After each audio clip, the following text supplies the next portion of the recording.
energy.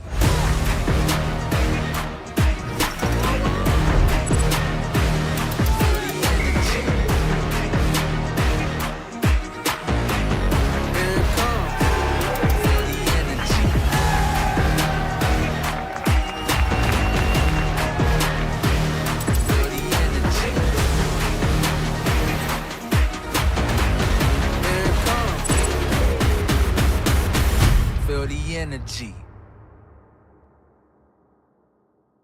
Well, what a great first day of the season it was yesterday here in Puerto. Two different race winners, with Vayu winning the first race and then the new boat, the new Swedish team, Trinity Racing, getting the second. Vayu leading very much the underdogs, or one of the underdogs in this fleet, on top of the table. Can they stay there? Well, we caught up with Manu Weiler, the tactician, this morning. So Manu, great start to the regatta. Yeah. A dream start, I would say. Great winning the first race and then having a great second race and puts us in the lead. So what else can we ask for? You're one of the wizards of the Bay of Palma, of course, a local. What were you seeing? I think yesterday was just trying to stay in phase and stay out of trouble, and we've been lucky. We got out of the starting line pretty well and managed to sail a little bit out of the big group that normally sails high and slow, and we managed to do our numbers and catch good shifts, and it sounds easy, and that's what we did, and it worked out great. Specifically, you liked the right, though. Why? I didn't think we banked any. We sort of middle. All the group was like sailing high and slow to the left from the starting line, and we managed to get out of that pretty quickly, and I think it paid off. And yeah, second beats, I think we went more left, and first beats more right, and just staying in phase. Conditions were very much a sweet spot for the boat. Is that a fair comment? I think so, yeah. I think any boat can win and can have a great day. All boats are very similar, and yeah, we struggle a little bit on the windy stuff, and maybe we have a little bit better on this light stuff, but I think any boat can do a great race. You saw Trinity is on the other side of our design, the newest boat, and they managed to pull off a great win too. So, which boat would you rather have? What conditions? Yeah, so I think all the boats are very similar. Everybody is well prepared, and anybody can have a great day. Tell me about this team then. How's it evolved? About our, You've got some new crew, haven't you? Yeah, we did a couple changes, but the core crew is the same. It's the Whitcraft family, and we're all around them, and we love to sail for the team. It's great, a great attitude, great ambience on board, and we love it. Tell us more about that side of it. How's it different to other teams you sail with? It's more 50%, I would say, more family or amateur, and 50% pro, and I think it's a great mix. And we all come together and do our best, and we have great days like yesterday. Now, you were sailing in Thailand, I believe, King's Cup. What was that like? Yeah, we did the King's Cup. It was the first time for me sailing in Thailand, and it was a great experience, great regatta, good fun. I just recommend anybody that can do that once in their life, they should go there and enjoy it. So there are whispers that the Super Series might go to Thailand. Sell it to us. Tell us what it was like. Yeah, it was great, relaxed. It was awesome. I brought the family, and we enjoyed it very much. The racing was great. We had sunny, warm weather in December, and yeah, lovely place to sail. How do you feel about the circuit then, the series this year? This year? I mean, I love it. 4 regattas in Spain. I mean, what else? No? Great for me and easy to travel for me. Stay in my home country. It's great. What's going to happen today in terms of weather? You're one of the experts.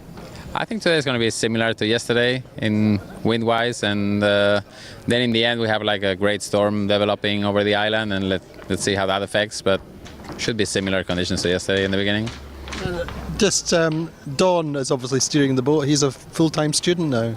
Yeah, he's doing great. He did a great job yesterday, and we expect the same from him today. So, what's he like as a helmsman? He's very calm, very relaxed, and yeah, love to sail with him. Good. And how do you feel you can do at the regatta then? You've set the bar super high. Yeah, I mean, not every day is going to be like yesterday, obviously, but we'll try our best, and we hope for another great day. Great, thanks, Manu. Thank you. Excellent. Well, there we go. Monohull, the local Palma-based tactician who led Vayu to success yesterday. I'm joined once again by Timmy Kruger in the studio here in Puerto Portals, out on the water. Celia. So, Timmy, what did we learn yesterday? I mean, it was fantastic to see Vayu, one of the underdogs in the fleet, come out on top, and also Trinity Racing, super newcomers, not exactly rookies in the true sense of the word, but Joachim Sundberg winning the second race, his second ever race in the 52 Super Series. What a record and what a day. Yeah, it was a wonderful day. It was really exciting to see. And, the performance of Vayu in the first race was really nice to see. And it was very, very good. And, of course, yes, maybe that boat is suited to these lighter conditions quite good. But also the second race saw a nice comeback even on the finish line for Trinity Racing. I mean, they just got in ahead of Provezza, and that was an exciting race to watch. Who have you spoken to since then? I mean, it was a good day for Provezza generally, but a little bit disappointing to miss out by a matter of meters in that second race. Yeah, but I talked this morning to John Cutler, the helmsman of Provezza, and he was quite relaxed about it because, it's basically the average. In this kind of racing, you don't have to win every race, every regatta. But if you stay among the top 5 or even the top 6, you are able over the season to get on the podium. So it's about consistency, and this is what they're aiming at. That's right. It's very easy to get focused, especially at this time of the season, to focus on the first regatta when Terry Hutchison is fond of telling us it's a marathon, not a sprint. It's about maintaining consistent high averages over the course of the whole season. Every race counts, every metre counts, every point counts. But what's today going to be like? We're waiting for the sea breeze to come in, but it's looking like a Palma sea breeze day. Yeah, it looks pretty light right now, and we're right now in this transition period where the northeasterly wind has died off, and the new breeze from the southerly direction or southwesterly direction tries to get into the bay. So maybe we're in for a little wait, and as we can see, some boats, they have already their guys, the wind spotters up in the rig to see how and where the breeze is building. But it can take a little while. But regarding the forecast, we're in for a nice day. Once the breeze kicks in, it will be a wonderful Palma day. Yeah, so for our viewers who have never been here before or never seen racing on the Bay of Palma, what's the conventional strategy? It tends to be a little bit one-sided sometimes.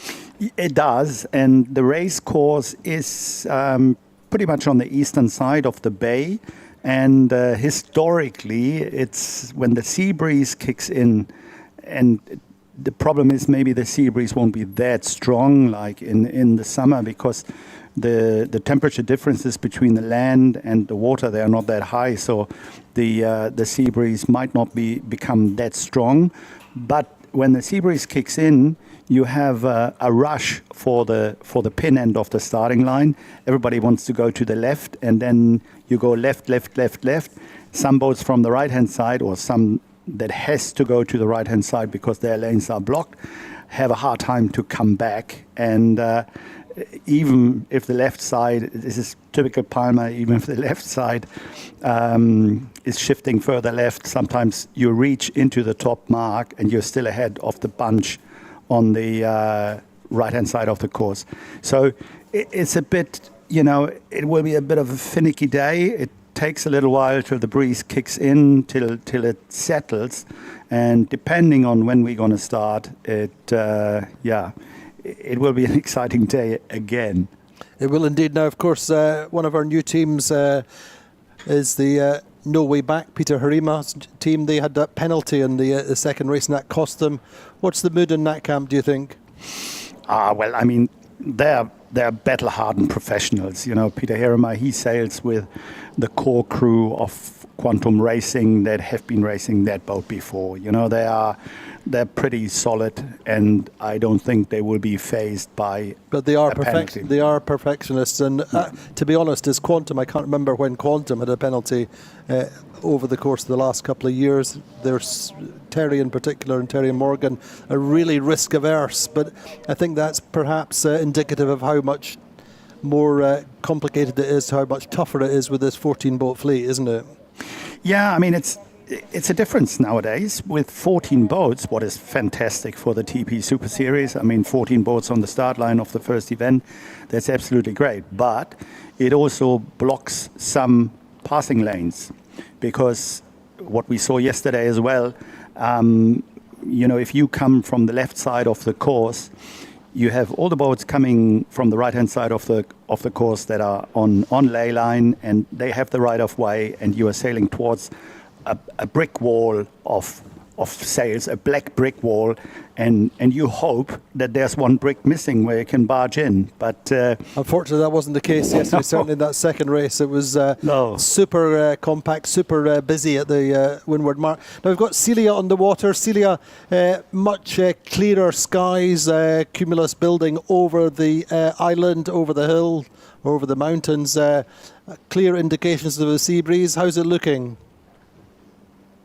Thank you, Andy. Honestly, it is a pretty spectacular morning out here in Palma Bay. The sun is shining, the fleet is obviously on the water, and the teams are in full preparation mode ahead of day 2 here in the 52 Super Series. We've got about 8 to 11 knots from southwest at the moment, so enough breeze for these boats to move nicely. And trust me, they're already looking very quick here this morning. I can really feel the energy building now. Crews are doing their final turn. Sails are going up and down around me. Yeah, it's just looking super exciting and very excited to get racing. Indeed, Timmy, tell me about sail selection at this point. How late do they leave it, and how much is based on what they see, and how much is based on what they expect for the forecast? Yeah, I mean, it's funny, when I went through the container park this morning, all the teams confirmed they have the same sail selection than yesterday, so basically focused rather on the light air range. I mean, they have a lot of sails also in their tenders to just change them in the last minute. But I think most of the boats, they have picked their light air mainsail. They have picked that. So here's a little fun fact for you, just in passing. I was talking to the guys in Caballo Loco who bought the Phoenix. They said that they got 104 sails. It is quite a lot, and really, I mean, like, for example, if you own an old TP, to come here and ask the camps and teams if they have some sails for sale, this is the right place to be. Take them away. Yeah. Take them away. But because, yeah, it's a lot. It's a lot of sails that have been piling up over the season. But it's also the thrive for perfection. You know, really the thrive for perfection, to have the perfect sail for your boat, for your setup, in those conditions. So there are more. I mean, the whole sail setup right now is more on the lighter side, of course, because forecast is, when the sea breeze kicks in, maybe 15 knots or something like that. So it's the light air range they're all focusing on right now. And just before we get the comments or the questions on social media, increasingly there's a great business in recycled sails, both for NGOs and also for companies making lots of products out of used sails. Yeah, absolutely. I mean, it's just, so they're not going to landfill. Don't worry. They're all have a second life or third life, as it were. And obviously, some of them go to TP52s around the world. Absolutely, yes. But anyway, let's see how things play out. Let's look back to yesterday's highlights, and here's our video from yesterday. Huge excitement here in Puerto Portales in Mallorca. It's the start of the 2026 season. We've got 3 brand new teams racing. We've got 14 boats from 10 different nations. The biggest fleet for the start of this season. It's going to be a fantastic regatta. It's going to be a great season. So race number 1 of the season, 8 knots on the start line. The axis for the upwind is 180 degrees. Generally a fairly patchy breeze. good start at the pin end of the line from Gladiator. Further up the group is Platoon Aviation making a nice start. So too Alkedo. Vayu get out to the right early, and that gives them a really solid gain up the first beat. Round the top mark is Vayu leading from Sled. No way back, and Platoon Aviation are super close coming round the top mark. Platoon Aviation tried to get inside and almost slow down. We can see a protest flag from Terry Hutchison calling Platoon Aviation. There seems to be no penalty, but Vayu ease round the offset mark and lead all the way round the course. So it's a first race win for Vayu. Sled gets second, No Way Back get third, and Alpha Plus get up to fourth place, really working through the fleet. A great result for the team from Hong Kong. So second race of the day, Breeze is at 185, a little bit lighter, probably 7 knots on the start line. 2 mile beat off the start. It's Prevetsa winning the pin end of the line. At the other end of the line on the right side, it's Teasing Machine, and up the first beat it's actually quite even. Prevetsa have the early lead, then Teasing Machine get stronger. Around the top mark it's Teasing Machine leading, and they lead down the first run, but actually they then have a technical breakdown, have to retire from the race. That leaves Prevetsa leading. Trinity Racing not too far behind, but it's really all on coming into the finish line. It's Prevetsa and Trinity Racing neck and neck. Prevetsa and Trinity Racing jibe side by side. Trinity Racing get through to win with Prevetsa just half a metre behind, and the new team, the new kids on the block, get their first race win in the 52 Super Series. Prevetsa gets second.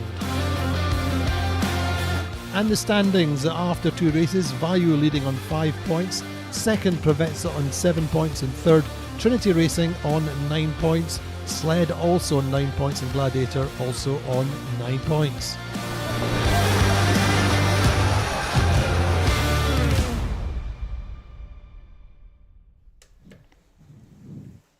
So there we go, that was a... At Palm Beach Motor Yachts, we build for those who lead. This comes from our history in competitive ocean racing, where advanced technologies and a spirit to win shape our every advantage on the water. We carry those lessons into every motor yacht that we design and build, using efficient and balanced hulls to deliver performance that feels effortless. Paired with meticulous craftsmanship and engineering, it creates a quiet confidence you can sense the moment you take the helm. Palm Beach Motor Yachts, from ocean racing innovation to cruising perfection.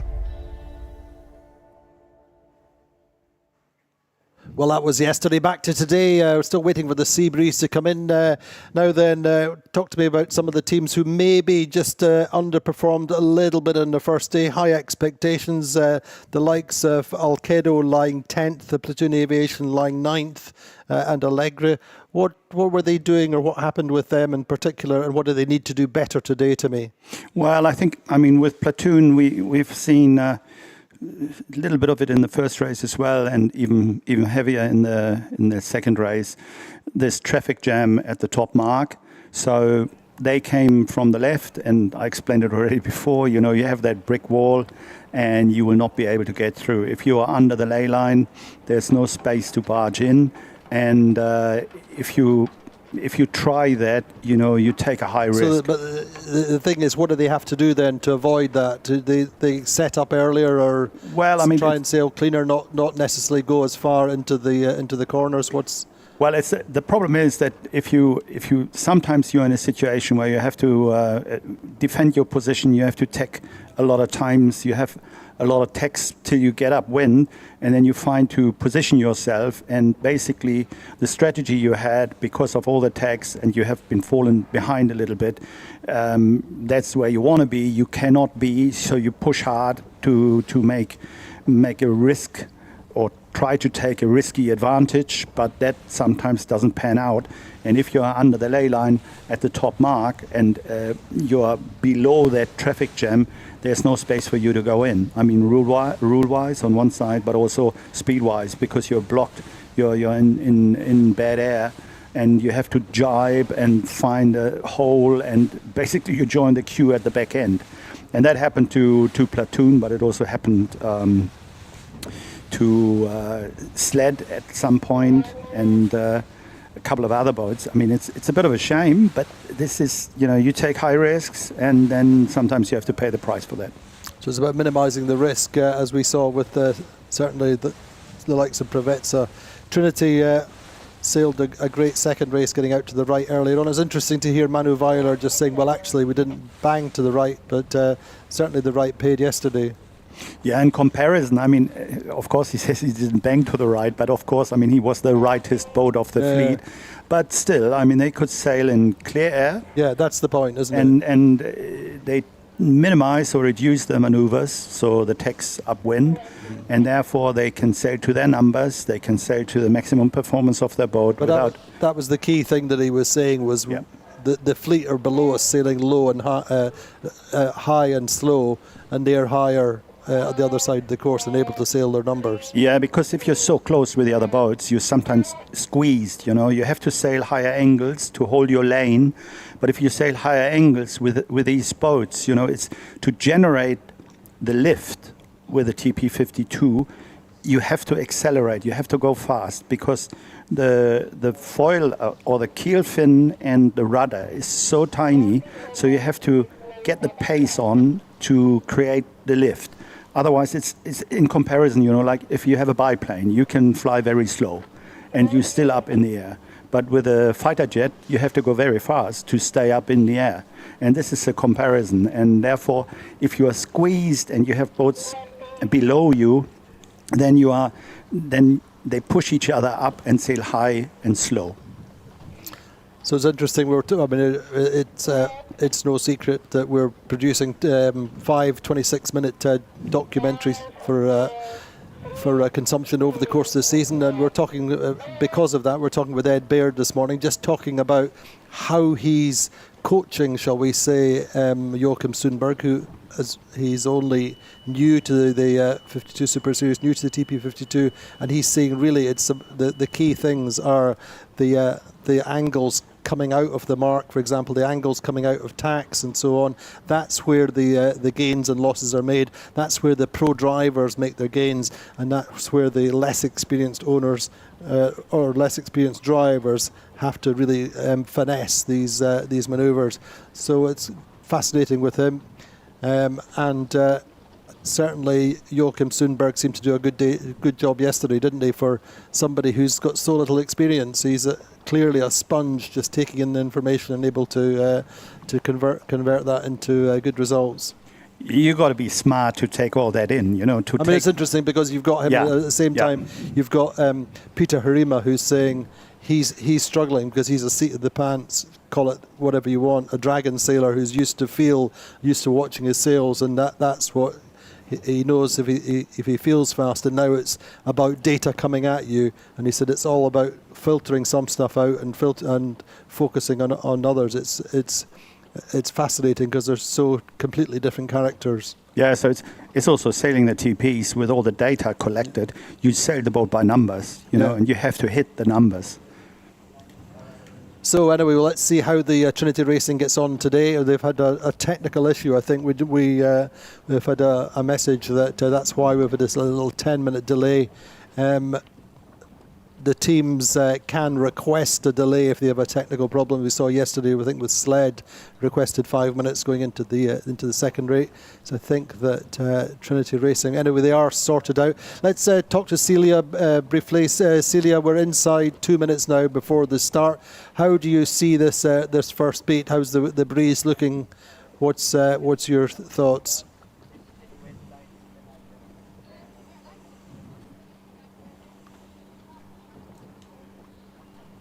Don't seem to be getting Celia. Hopefully she'll come back with us before the start. But so Timmy, what would be your thoughts on this start line? Everybody can't start off the pin. Everybody can't go left. No, it's just... sorry, I was muted. Sorry, Celia. Yes, what are your thoughts on this start line, this first beat? Yeah, sorry, I got so excited I forgot to unmute my microphone. It's looking like we're in a bit of a pressure at the moment, so hopefully we will be able to start on that. I'm seeing the teams getting really close to that start line, maybe checking how the line is looking. Yeah, it's looking like it could be a really great first race if the conditions are staying like this. Indeed. So Timmy, I say not everybody can start in the pin, not everybody can go left. How do you set up and when, and how do you pick your position on the line? No, I mean we can see some of the boats, they're already committed. You know, they're committed to the left side. It's Alkedo committed to the left, and also Provezza. I mean they are basically buying in on this building sea breeze, and maybe there is a bit more breeze coming, but it's early, it's an early sea breeze, so the advantage you can get from the left side maybe is not so strong. So others, they have spread out over the course, and like nowhere back, they aim for the middle to just, I guess, cover the opportunities. They have a certain confidence in their speed, they always do, and it's down to Peter Rima and the afterguard to get off the start line with maximum speed and maximum space. You want to set up, but you don't want to set up beside a boat which is certainly one of the top boats. No, exactly. Trinity, I believe, is not starting. That's our no, unfortunately. Sudden piece of information there. They clearly have a technical problem. Anyway, a good start from Alkedo. Andrea Lacorte steering the blue boat across the line very nicely with great speed, already bow forward on the Prevezza. Gladiator a little bit second rank coming off that start line. Yeah, I mean, the big advantage is for Alkedo, for example, if you start to the leeward of the fleet, you can, with these boats, you can press on the sails, you can bring your bow down, you can accelerate and create that lift to work your way up to towards Prevezza, and this is a big advantage. And but it depends really if the right side is sometimes the right side in the beginning is looking good if you start like this, but then in the end it becomes more and more apparent that the left hand side is gaining. But I don't know, I mean, it's for us sometimes hard to see from here because we can't really feel the pressure, but by the look of it, Alkedo is basically powering out of that start. On board with Gladiator. Gladiator, as they were a little bit second rank coming off the line, having to tack to clear their air. A pretty solid start all in all from No Way Back. Just trying to Ben, I'm not hearing them. Okay, no, I am. Great positioning though on the pin end, as Timmy was just saying. Yeah, I mean, beautiful setup by the Vitamina team, the Alkedo team. You're basically free and you can play your boat, but the thing is, there comes the point where you have to get across. You got to get across towards the middle, and sometimes in these sea breeze conditions or building sea breeze conditions, you push as hard as the ley line. You can certainly see with the group to windward, to the right of them, everybody's sailing pretty high and relatively slow. Yeah, they do intimidate each other. That's the problem. Indeed. But the early advantage seems to be with Sled. Vayu quite reasonably positioned there, just to windward off of Prevezza. Seem to be certainly got the pace to hold Prevezza at the moment. Prevezza would really love to be climbing up into their lee bow and press them off, but really disappointing then for Timmy, this technical problem on Trinity Racing. That's one of the problems with having a brand new boat which is relatively untried. Yeah, it is. I mean, of course, at this point we don't know what they've got. They take the main down, and it's a bit of a shame that they cannot race this first race of the day. Looks like it's a problem with the rig, just looking at the way that Ed Baird is looking up the rig and obviously taking the main down. That could be the backstay there, perhaps, Timmy. Yeah, those deflectors or the hydraulics on the deflectors is basically the prime objective, because the rig setup is the way that downwind the boat comes a masthead boat, and upwind you have like so-called deflector you're going to pull in, and then you have the runners working as fractional runners, and if this is failing, then you cannot sail upwind with the boat. And that was the problem yesterday with the teasing machine, I think, wasn't it? With teasing machine was a bit of a different problem. When these boats they broke their runner, they broke their port runner, but they broke it at the bottom. And when these boats sail upwind, to reduce windage, they always hang the leeward runner to the weather side of the boom that is closer to the mainsail and is not flying free in the air. So, but then if you bring that runner on, then you always clip it around the boom, and it's solid carbon, and if you do that too many times and you have no possibility to exchange it, then it's got to break at some stage. So there we go. On board briefly with Platoon. Platoon have certainly got themselves work to do for the moment. Once again, Timmy, we're seeing them taking sterns and trying to find a clear lane. Yeah, it's... I mean, they were just burned off there a little bit by Caballo Loco. Yeah, it's really... I mean, the thing is, we see also how Alkedo has moved forward because they can sail freely. They are not intimidated by anyone. They can press on and just accelerate and go fast.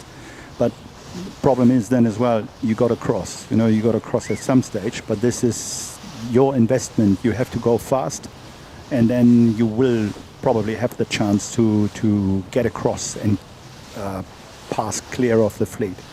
But in the meantime, it seems to be going well for Paprec, Allegra and Sled, who are more towards the right.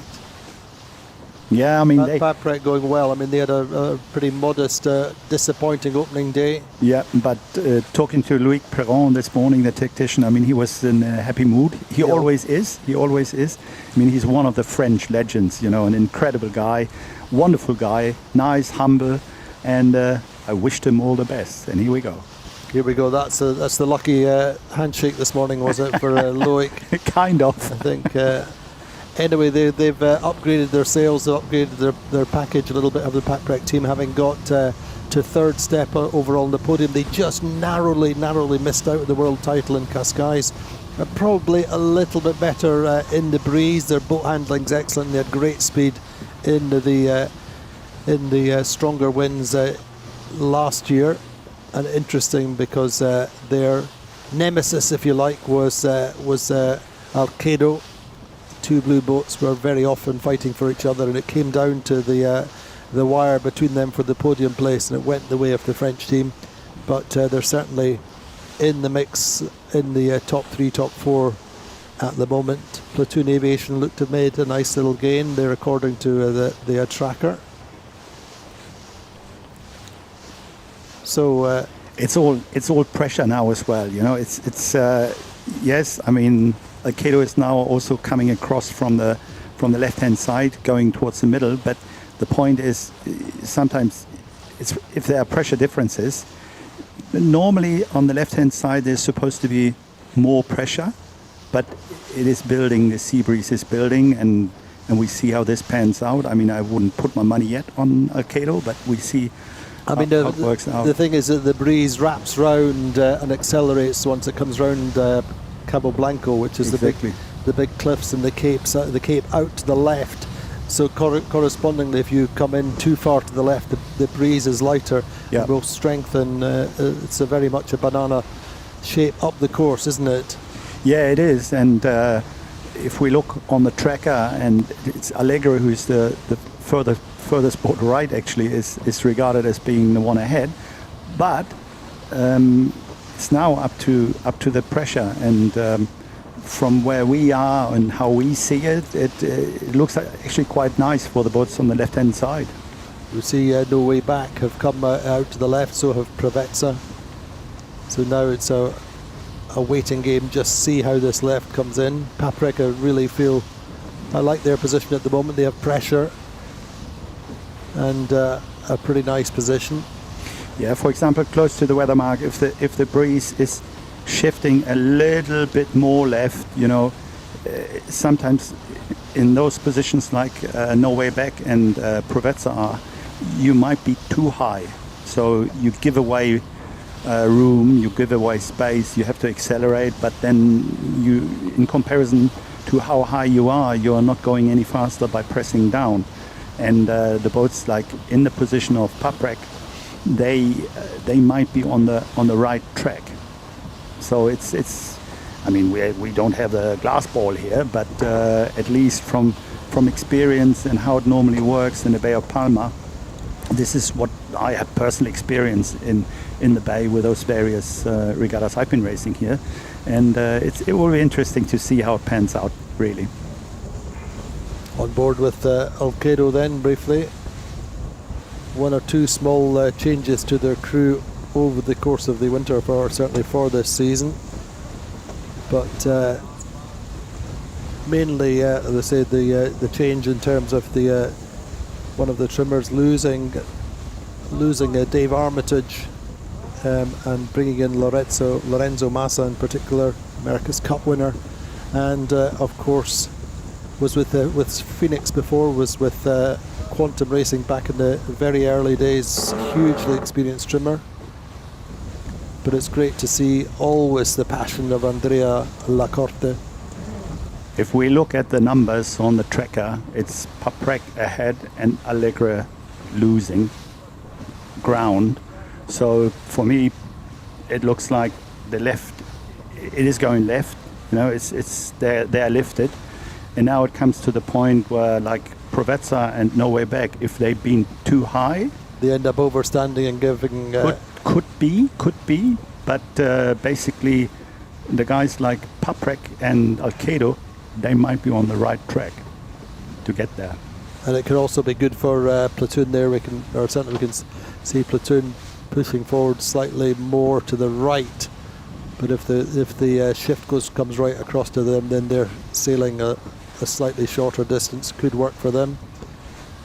But it's changing all the time. Anyway, great to see Provezza having a solid opening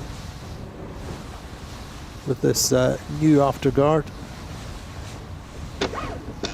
It's interesting, I was just talking with some of the Brazilian guys, talking about the history of the Brazilian 52s in the circuit, going back to Eduardo de Souza Ramos, who of course had two different TP52s, but they were reminding me that of course Eduardo started with the original Phoenix in 2014-15 and then came back 4 years later with the Honda, and it was just, they were reminding me that Santi Lange, actually going way back then, was the tactician on board the original Phoenix, because the discussion actually started with whether a brand new boat had ever won the first race in its career in the 52 Super Series, and the truth is, way back in Capri in 2014, then it was Eduardo and the original Phoenix, and in fact that's where the original graphics come from, was from Eduardo and way back in 2014, and the graphics have obviously been carried forward,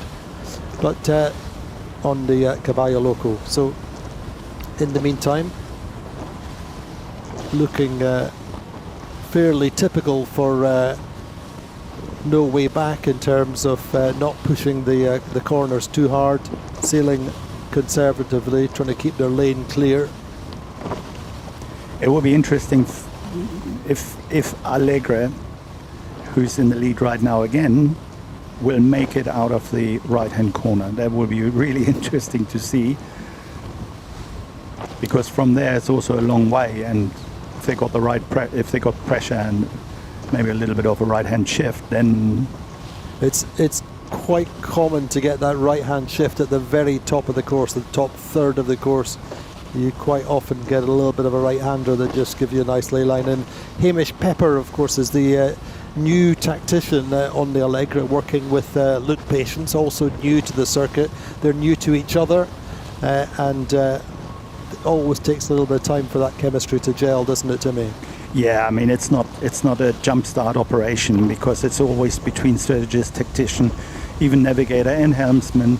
You know, you have to find a common ground to communicate, you know, that people do understand each other well, the way they are talking, or they pinpoint various things, and that takes time normally. There's no jump start operation.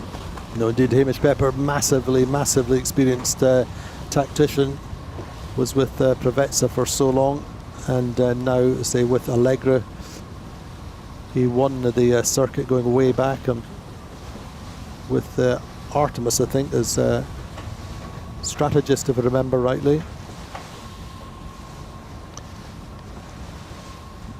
But the fleet's quite well spread now, isn't it? Yeah. Laterally. Let's have a quick catch up with Celia. How are things looking as we get over halfway up this first windward leg? How's it looking, Celia?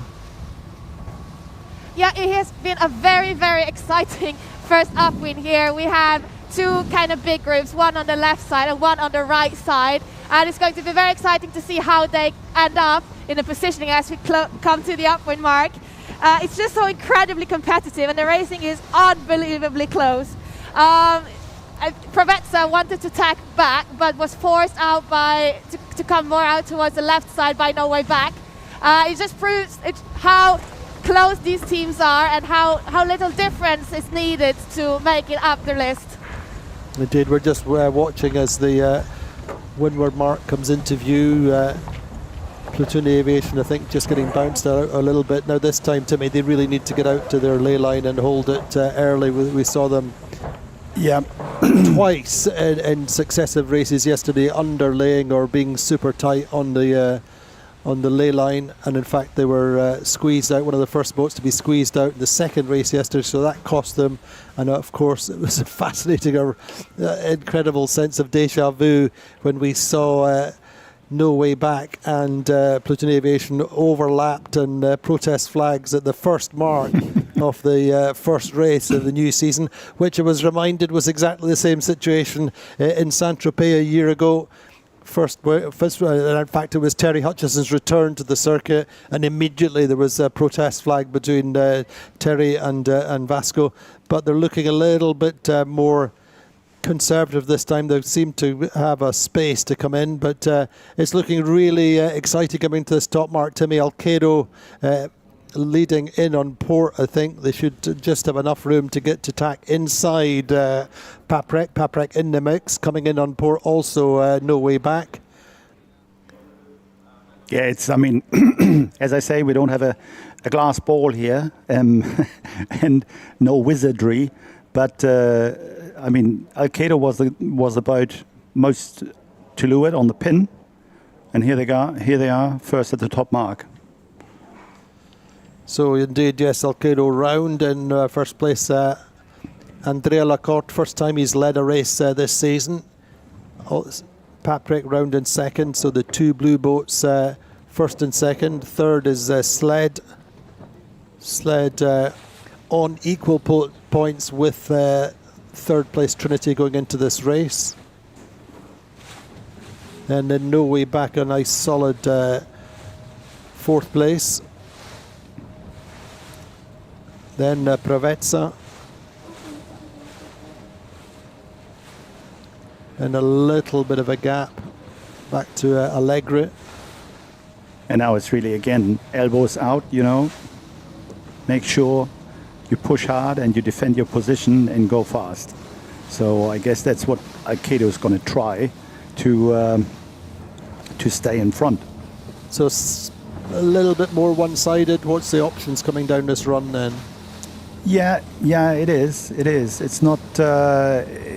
Normally, I mean, you try to stay on your, you know, on the same course for the longest time, because normally there's a bit more breeze on that side. You know, they're all going for at the bottom.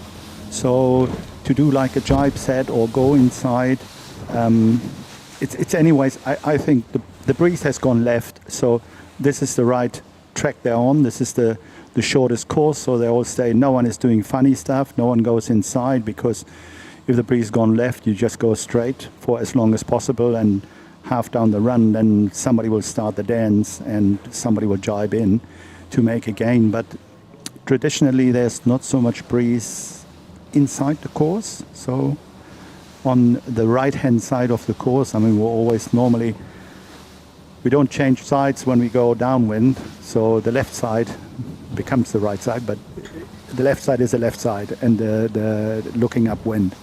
So these guys, they go now down the run and try to push as hard as possible, and then at some stage the dance will start. Indeed, so we're down the first run of race 3 of the Puerto Portals 52 Super Series Sailing Week. Leader is Alkedo, Vitamina, Andrea Lacorte, Paprec second, Sled third, and No Way Back in fourth. And the breeze is picking up really nicely now. Timmy was saying that we might see 14, 15 knots later on in the day. That would be just wonderful, but this really is starting to be the Palma Bay that we know and love. And Alkedo are moving really nicely. Just got a little bit of a jump on Paprec. Yeah, I'm always impressed how quick the breeze fills in then. I mean, like an hour ago we had hardly any breeze, and now it has kicked in, and the boats are sailing really nicely. You know, going quick, bow wave full on, everything's happening. Indeed, it's certainly each of the boats following each other a little bit, following a leader at the moment. There's no great options. I wonder whether Paprec are thinking about an early jibe, but probably not. No, you just try. Normally what you do, you try to soak down. You try to sail as low as possible with every puff to soak down, to have the chance, like in Paprec's situation, for example, to soak down lower than Alkedo, because if Alkedo starts jibing, you can jibe straight on top of them, and you can give them bad air, you can cover them, and this is normally the game plan you will have, the way you do it. So, but it will be interesting to see. It's also interesting. I mean, we now that the breeze has picked up, it's very likely that they will start changing head sails. I think on Alkedo they do change head sails, so the medium, probably the medium jib comes out. They were starting with a light, and now the medium jib comes out. So conditions are improving. There's more breeze building, so they started to change head sails for the upwind. Indeed, on the bow of Alkedo, Matteo De Luca. An interesting fact was Matteo De Luca is one of the only project managers in the fleet who's the bowman, and he's doing a great job at the moment. Breeze puffing up nicely, and they're extending. They've done a lot of work to the boat over the course of the winter. They did a work program, changed the keel and keel fin and bulb, I think, over the course of the winter, and as I say, changed a new trimmer in Lorenzo Massa. Yeah, it seems that Alkedo has made a little bit of a jump on Paprec, that they advanced a little bit, what is good for them for the upwind. And then upwind, there will be again the covering game. See which gate mark they're gonna choose, but very possibly the breeze is gonna be on the left hand side, more pressure on the left hand side. So they probably all take the downwind right hand gate and stay on the left hand side upwind. So there you see the projected points. If positions in this race stayed the same through to the finish line, it would be Sled leading after race 3. Sled and Provezza on the same points, then no way back up to third. Vayu, unfortunately, the regatta leaders very low in the fleet at the moment in this race, and Gladiator in 5th. Alkedo in 6th, but there's a long way to go, but it's looking pretty good for Alkedo. How are things looking on the water? You're seeing this breeze continue to build, Celia?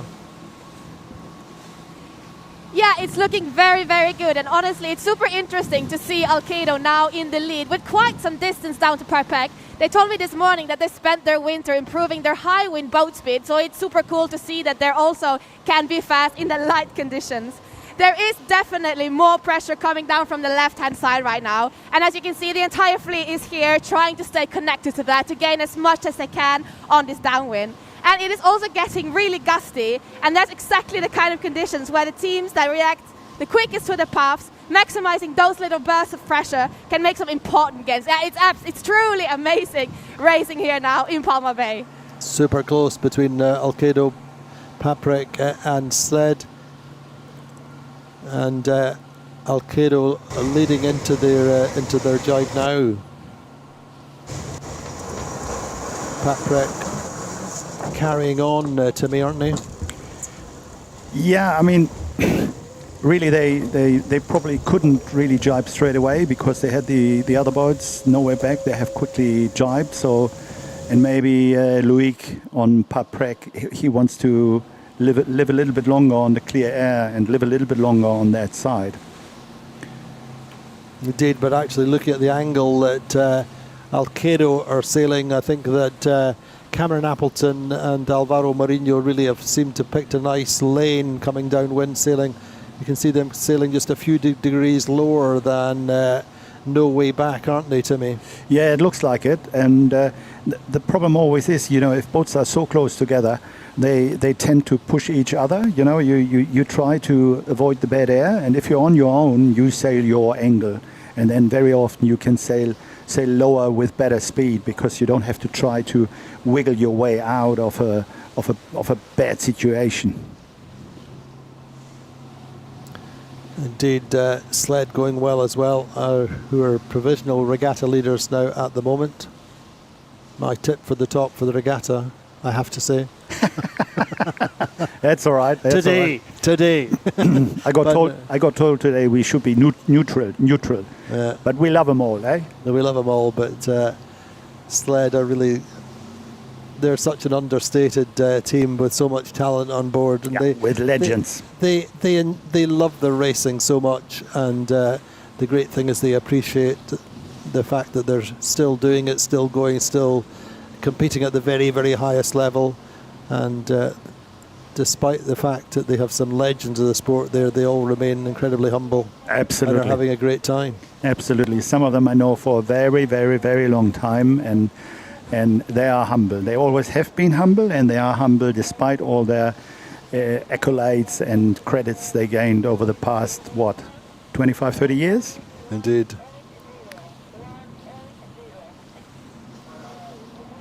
Anyway, Alkedo with that leader. Just the interesting is, say, the cursor moving a little bit more towards the Italian culture on board, with the loss of Dave Armitage, which I think was always part of the plan. It's in the long term, but it's great to see Alvaro Marinho, such a fantastic sailor, on the back of the boat, and they're leading through the leeward gate. They've got a nice space, nice opportunity to really execute their rounding beautifully. Yeah, and that mark they are going around would have been also my choice. Because I think there's more pressure on the left-hand side. That's where you want to go. And most of the other boats, they will follow suit now. Paprec, when they are rounding, they also they entry wide and exit close to the mark to stay above the hip, above the line of Alkedo, to be able to live there as long as possible, because it will be a little bit the rush towards the left-hand side, because that's where the breeze is coming from, that's where the breeze is building. Indeed, Sled coming around a little bit wider, Preveza more of a handbrake turn. Yeah, that's a bit... But they've...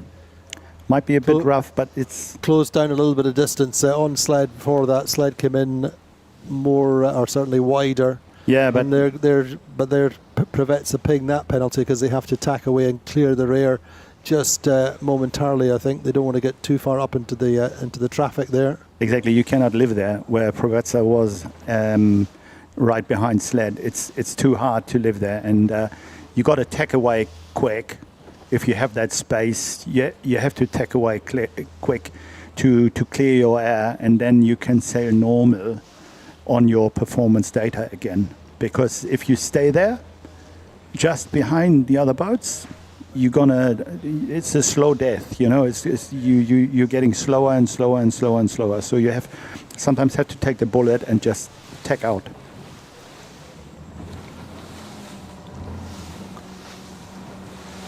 So actually, Vayu seem to have themselves a problem at the leeward gate. Seem to be very, very slow. In 12th place at the moment. They've still got Teasing machine to come down through the leeward gate.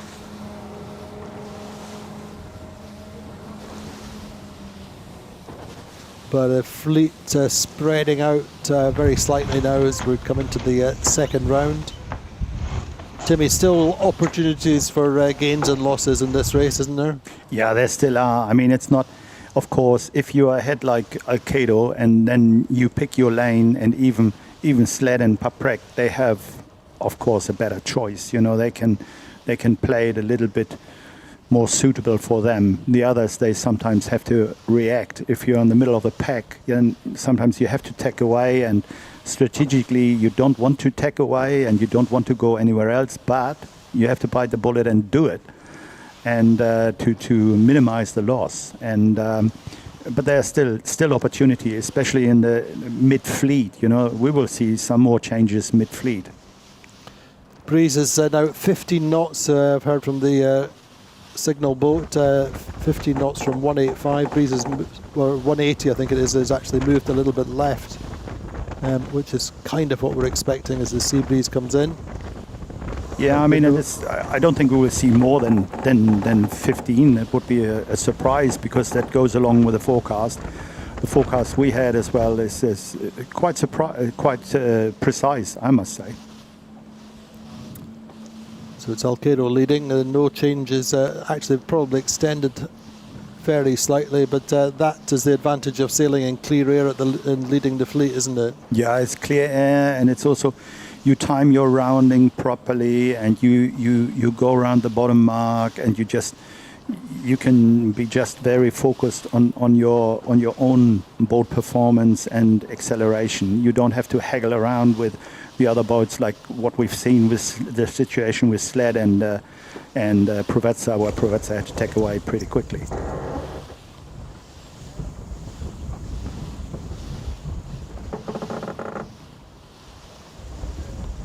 But still, I mean, it's now that Alkedo has tacked, and they just also want to cover the fleet. You know, you just keep a loose cover. Yeah, in the fleet. you just go with them. You know, you don't have to fly to the moon. You know, you got to stay on the chessboard. You know, you don't have to reinvent the wheel, especially if you're leading. So you keep it cool, and you keep it. You know, you've been focused also on the others. You're not just on your own.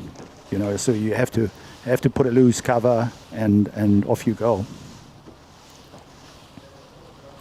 Indeed. Now we're getting a few questions coming in from social media, and all the way through our season. Anytime you have any questions, do post them on our social channels. And we've got one question, somebody who's observing. I forgot which team acquired the American package. Are they French? No, it's Dutch, and it's Peter Harima. He started out in the Dragons, a very successful sailor in the Dragon, and then in the very beginning of the RC44 circuit, he bought a boat. In fact, he's been telling us that's the origins of the No Way Back name. Is he bought a boat, I believe, or he was telling us in the pub.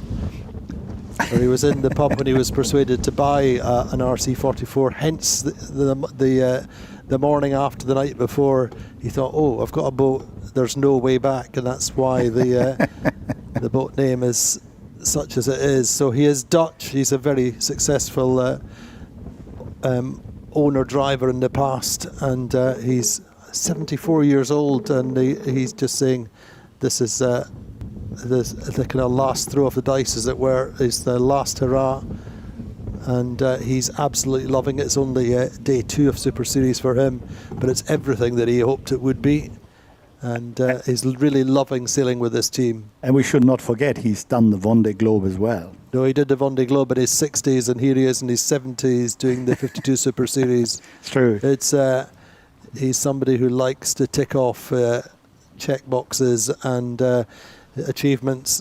He's pretty fit and agile as well for a 74-year-old. He was telling me that he's kept fit and works hard at it for the last 20 years, and it's paying a dividend for him now as he's competitive.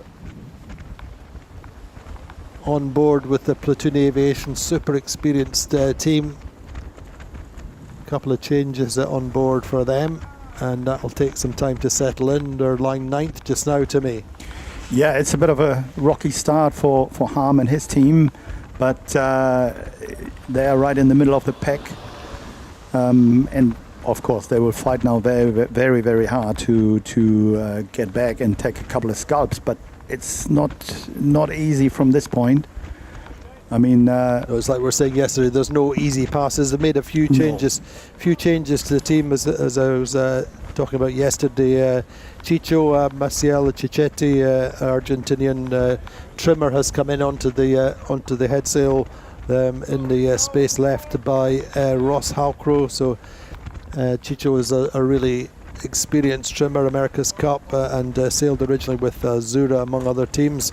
So he's stepped in. We've got two new grinders, Oisin McClelland and Grattan Roberts, both from Ireland, real powerhouses, but one of the essential things for them is they're really strong sailors in their own right, and so it's the grinders are not just about brute force, is it, Timmy? No, definitely not. I mean, it's about also like grinding these sails. It has a lot to do with finesse as well. You know, it's always the myth and the story about our grinders. They just have to be strong and muscly and they just have to bring the sails on. No, you also need to know when and how much you have to bring these sails on.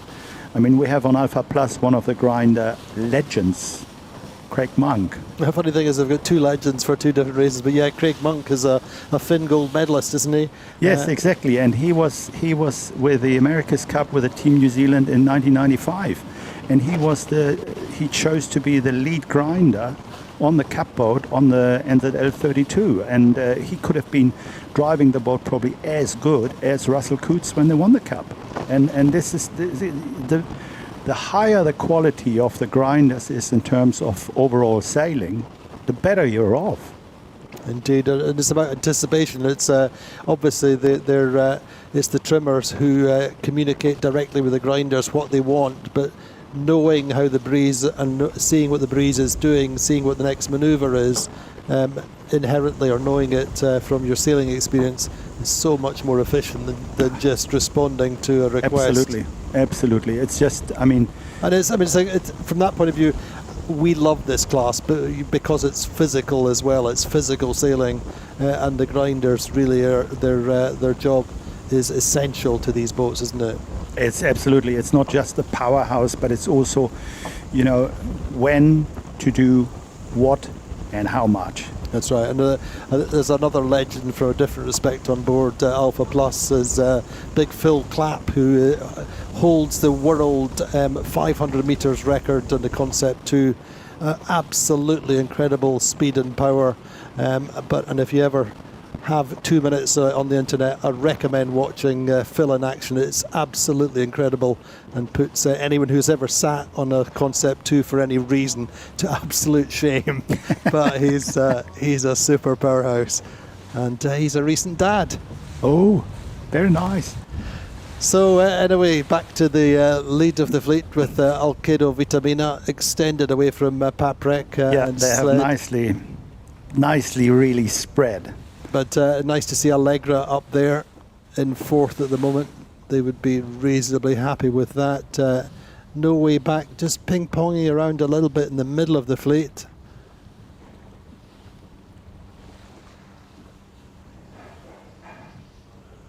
No, it's really, I mean, it's if you lead in a building sea breeze and the breeze has fully kicked in and you're on the second beat, it's a nice situation to position yourself properly. You're not going too far. You stay under the ley line, but you cover the whole fleet, and off you go. Indeed, corresponding to though, if you're in a building sea breeze in the second lap and you're in 8th and 9th, that's not a great feeling, is it? No, I mean the thing is, these boats, they're so similar in speed, you know, and there's no, you cannot shift to a 5th gear or 6th gear or whatever to just pass them. You know, it's just, it's no chance to go faster or much faster than the other guys. And then it comes down to positioning, but the whole game has been sometimes decided, well, in this case, at the top mark, basically. Or even off the start line to a certain extent. Off the start line, that's true. But I think this will be is this the first race that we've had that'll have been won actually off the pin end? I think it is. I think yesterday. I think it is, yes. Well, actually Teasing Machine, I think yesterday, but Teasing Machine then of course had to retire. So anyways, a solid sea breeze. We've got 15 knots coming into the second top mark. A nice comfortable ley line from Alkedo Vitamina. as you would expect on board an Italian boat. There's an Italian navigator on board, Niccolo Sanfelice, a young Italian, super talented, did a little bit of time with Quantum Racing 3 seasons, I think, ago, or 4 seasons ago it was, last year with Terry, if I remember rightly. And they're coming in to the top mark. They've got a big lead now, don't they? They really have extended massively. I'm honestly quite impressed. I mean, they have they must have had a notch more pressure, or got the pressure earlier from the left-hand side, and they could bask on that one, and they could really just accelerate by that and extend the lead. So it was a very comfortable situation, I must say. We're trying to wait and see where Paprec are and where Sled are, but nothing will be given away by the boats behind, so we can only imagine that Alkedo will extend. There's Matteo Toluca on the bow. Yeah, next month will be big for the Italian team as we go to Porto Cervo for the Rolex DP2 Worlds. Remember, that's where we finished the season last year, and Matteo was telling us how it really felt like home, and they have great fans on Sardinia and in Italy. Now then, looking at the top mark rounding, it's very close between Paprec and Sled. In fact, Paprec have taken Sled past the spacer mark. They have played a little game on Sled, because Sled, they have to rush around now, because Sled has no space, and Sled has no space in front of yeah, I'm just trying to see, but I'm not sure. They have to go round. They should have gone round the spacer mark down there, which presumably they did. They came from the other side. We didn't see them on the thing, but no, they did. They came from the other side. So, but Paprec was playing a funny game on Sled, to be honest, and they were holding their tack, because Sled had no way to get in there unless they were going behind them, and then Paprec tacked in the very last moment, bore off, made the mark around or ahead of Provezza. In the meantime, once again, Terry Hutchison's not happy with the way that Platoon Aviation have come in onto the mark, and lots of shouting and gesticulating between Terry and Vasco once again. Well, Morgan has the flag between his teeth, so... Indeed. So let's see whether there's a penalty from that. Of course, we have our umpires absolutely on station. Oh, they haven't hoisted yet. They're coming around to give their deliberation. There's a bit. They've got a bit on, but to be honest, the game Loic played on Sled, that was quite, it was cool. That was quite cheeky. They brushed them off. Yeah. And in the end, Sled have dropped to 7th. And it's... Yeah, I mean, that's an interesting one. Meantime, no way back, and Platoon Aviation pretty close. No flag, we don't think. No, it doesn't look like it, but I mean, No Way Back also delayed the hoist, so both boats, they have also lost basically to the forward boats. So, but now Platoon tries to soak into No Way Back to go lower, and we can see the breeze has built now nicely. You know, it's really a proper 15-16 knots sea breeze. A great racing, a great final run here in the race number 3 of the Puerto Portals 52 Super Series Sailing Week. And for all that Paprec squeezed round and left or kept Sled out from the top mark, they've lost nothing. They're up in second ahead of Provezza. Sled now down in 9th place. There's not going to be any mutual backslapping there when we get ashore between these two teams, I don't think. I think Sled will be a little bit unhappy with that.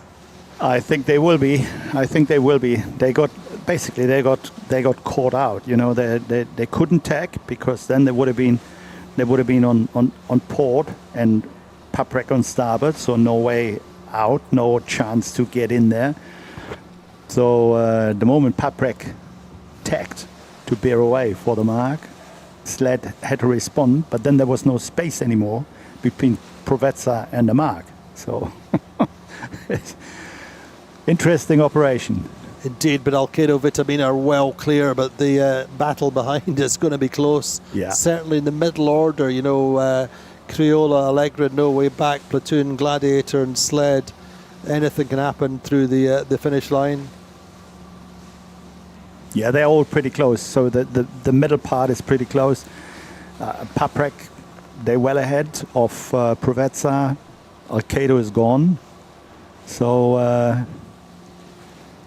impressive of Alkedo, I must say. I mean, really 500 impressive. meters is impressive lead. Quite substantial, Yeah, you know. it's impressive. But that's the way it happens, you know, in the sea breeze. If you can sail your own race, Yeah. and a really nice lead and a big confidence booster for them. You got to finish the race and have after a race like that with a result like that and feel good about yourselves. And it's not just about the race win; it's about the reward. Even if it's just a race win, it's about the reward for the team who have worked so hard over the course of the winter. I'm sure that this one's for the technical team and everybody who's contributed. Another late main jibe there of Alkedo as well. I mean, it was just a wonderful jibe, you know. But that's that's how you can and you want to do it when you're on your own. Yeah. It's doing it under pressure, Yeah. which is a different thing. But But sometimes it goes wrong. the projected points there, just seeing that actually in the end Provezza could be leading. Now, just remind me, did I say Provezza or my favourite team for this week, or was it Sled? You said Sled. I think you said Sled. Well, there you go. Anyway, Provezza would be leading the regatta if position stayed the same through the finish line. Vayu have pulled back a little bit up, or they were further down the regatta leaderboard, but they're back up to a second just now. Sled third and No Way back in fourth. Gladiator fifth, but the blue Italian team are way out in front. Day of the blue boats. Indeed, it's not the first time we've seen that. And quick flash of Jean-Luc Petituganen, the owner of Paprec. They're just sitting, letting the runner off on the Paprec. Big supporter of racing and sailing in France with his company Paprec. Support the Transat Paprec, support a Vendée Globe boat, support the La Solitaire du Figaro with Paprec.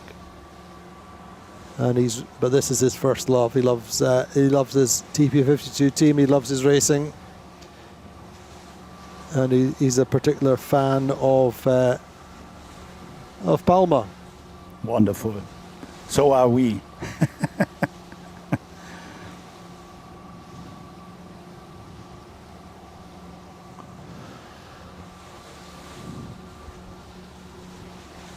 So there we go. Anyway, we're a quick question from the internet, wondering who's commentating. Tell us a little bit about yourself, Timmy, while you've got a moment.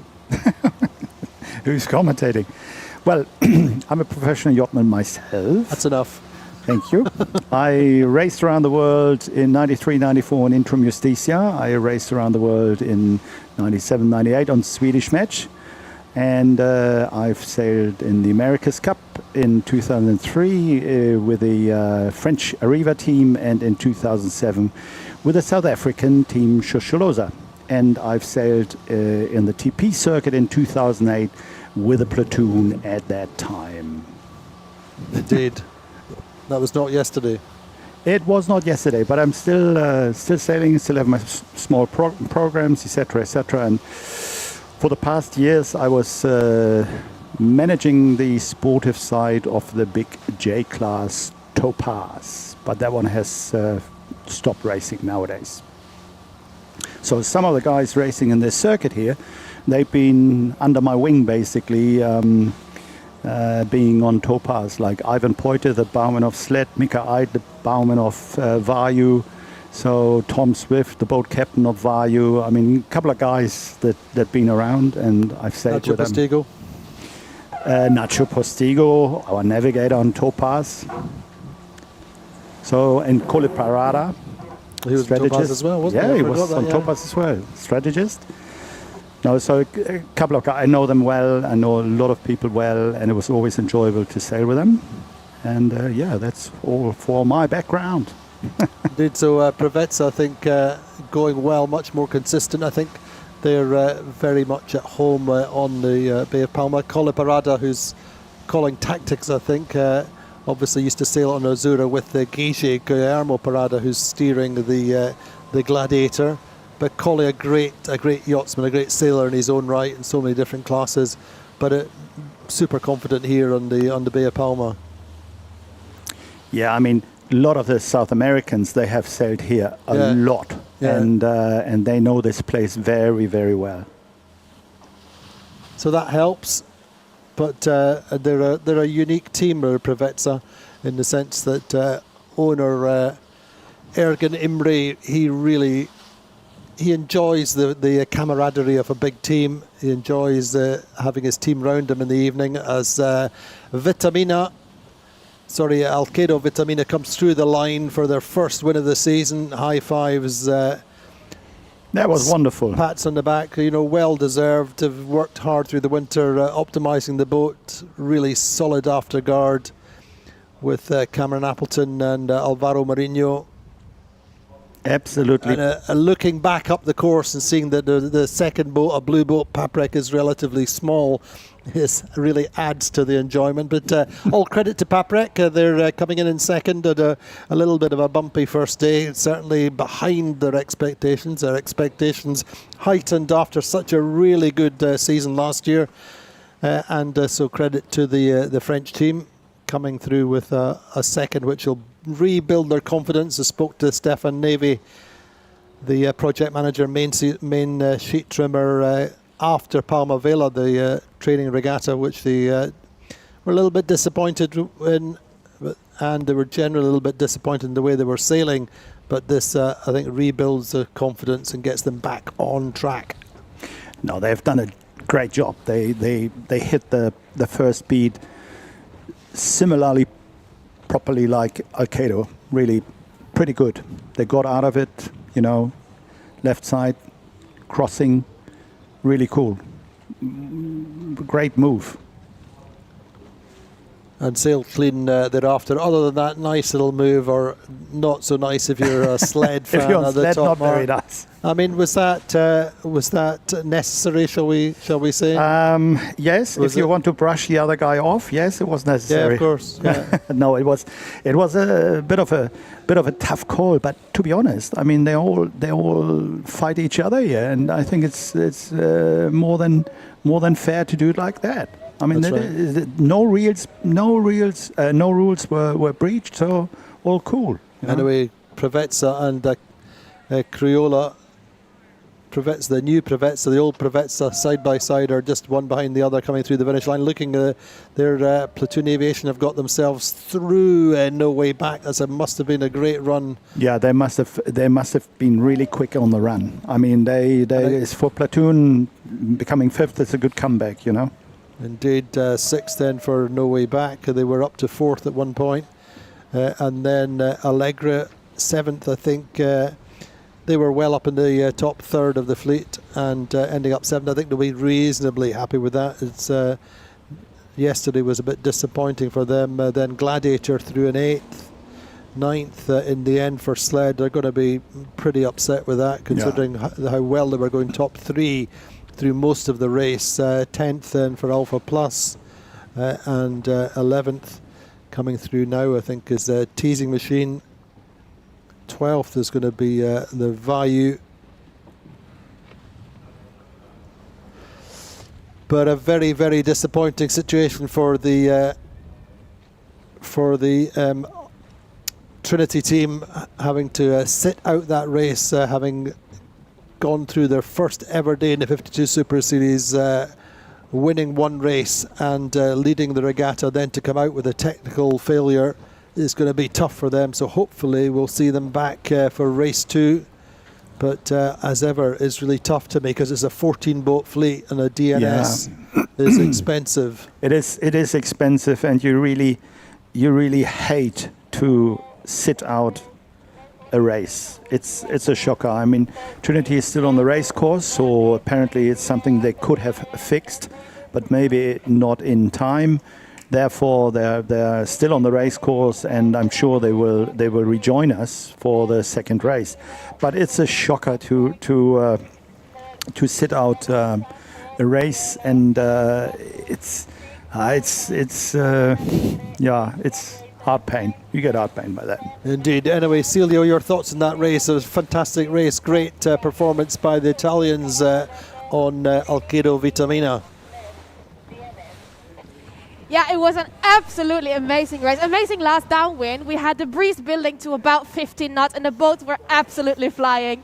Alkedo building themselves a very comfortable lead and taking the race win. But the battle for second was really on until the very last second before the finish. And that is really the beauty of this class, just how close the racing is. The race is never decided until the last moment. So it was just amazing to see. I'm seeing also Trinity maybe approaching the line here, and I hope we will see them in a second race. Here's hoping, but that little battle between No Way Back and Platoon Aviation, we saw protest flags at the windward mark to me, and this time it's advantage of Platoon Aviation over No Way Back. That perennial rivalry between Vasco Vascotto and Terry Hutchison. Every little niggle, every little point is hard won and felt by both the legendary tacticians, isn't it? It is. I mean, it's just they are. It seems those two guys, Vasco and Terry, they are magnetic.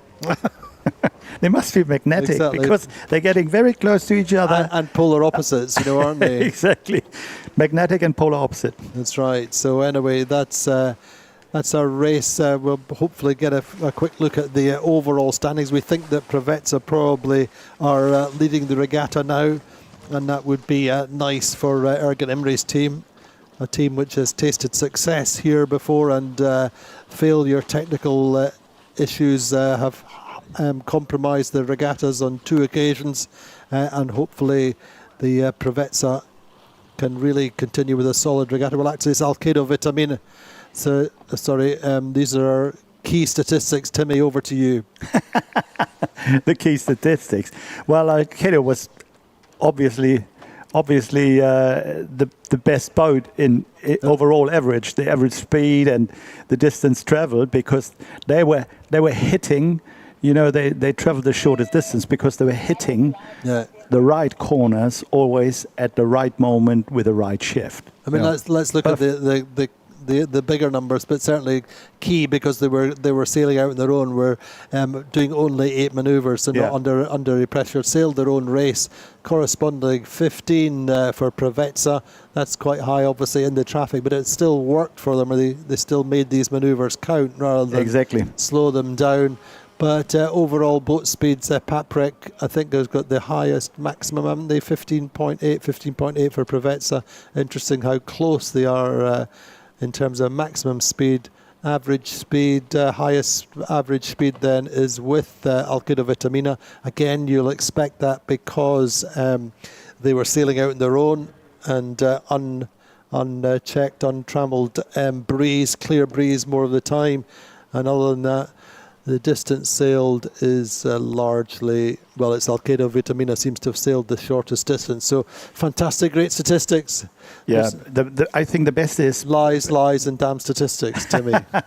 No, but I think what's pretty cool is that these 15 maneuvers on Preveza haven't hurt them that much. No, I mean, they've clearly made them work. So yeah, they made them stick. So that's really good. Santi. But yes, indeed, Preveza leading the regatta actually on 10 points, 7 points clear with Vayu and Gladiator in third on 17, also 17 for No Way Back, 18 for Sled, 19 for both Alkedo, Vitamina and Crioula, 22 for Pat Prek, Platoon Aviation, their best result yet with that 5th in 9th, 23, 24 points for Trinity Racing. Unfortunately, Regatta leaders counting 15 points, number of starters +1 as a DNS, Alpha Plus in 11th, Allegra 12th, Teasing Machine 13th, and Caballo Loco, our Brazilian team, consistently 13th. But a long way to go for them. But Professor really on top, a nice, comfortable little lead. We're going to take a short break.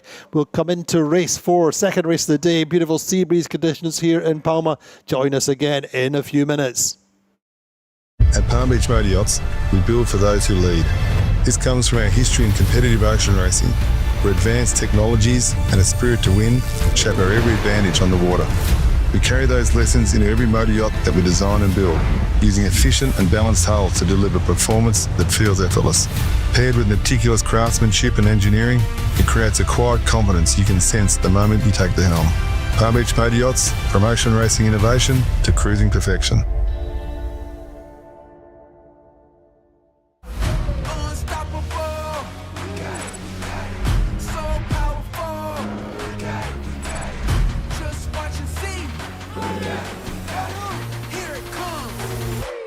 Energy.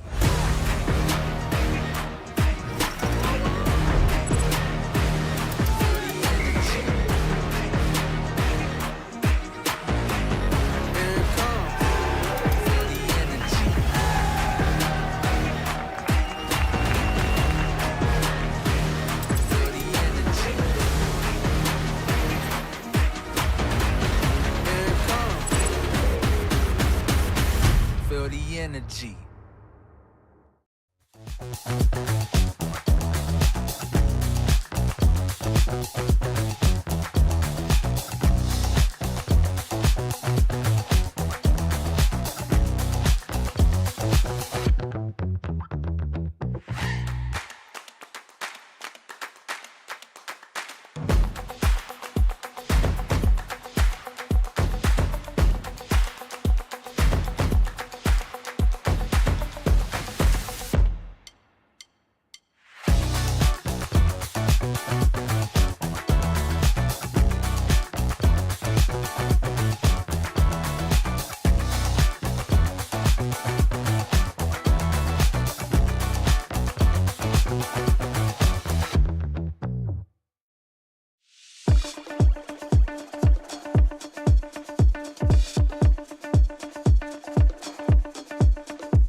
You got to leave your space.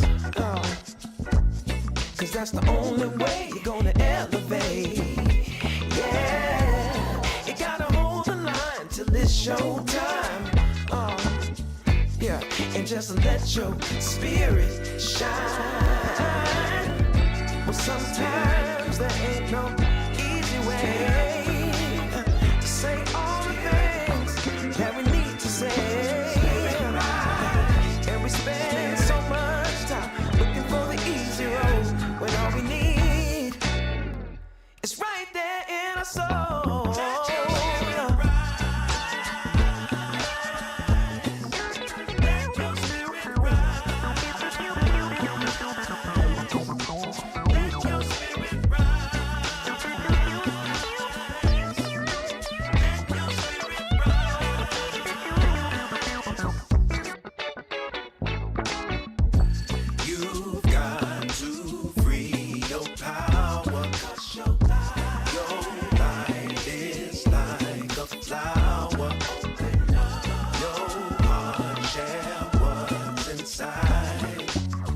What good is life if all you do is hide? Oh yeah, you gotta shine your light for the world to see,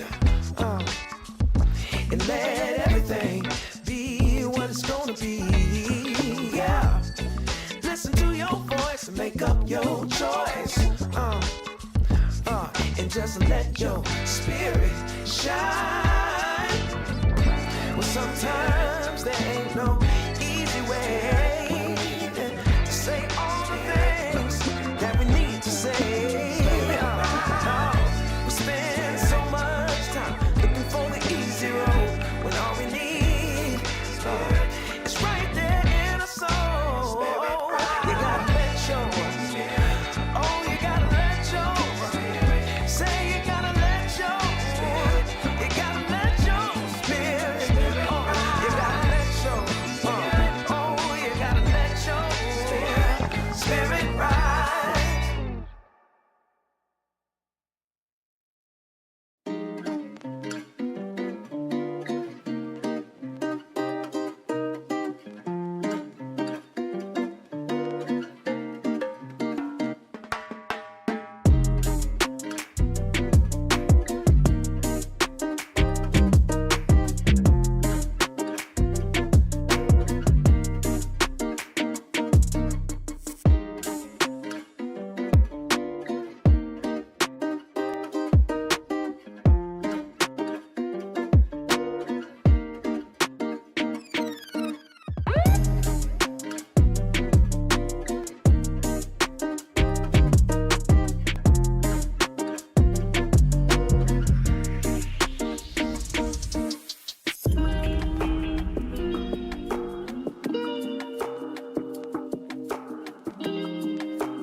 play it safe, and you can see it. It's easy for me to show, but sometimes I'm really brave, and that just means that I'll try again tomorrow. It's my doubt created mountains where the valleys used to be.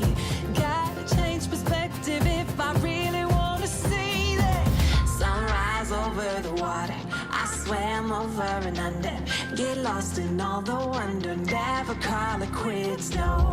When life hit me apart, I went faster and farther. I just gotta remember I was made for this.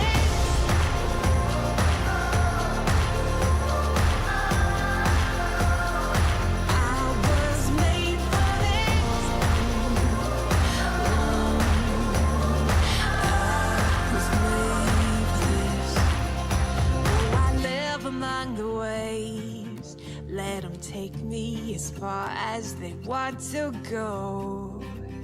And it's time for me to say, they won't break me, I'm braver than I know. It's my doubt created mountains where the valleys used to be. Gotta change perspective if I really want to see it. Sunrise over the water, I swam over and under, get lost in all the wonder, never call it quits, no. When life hit me harder, I went faster and farther. I just gotta remember I was made for this.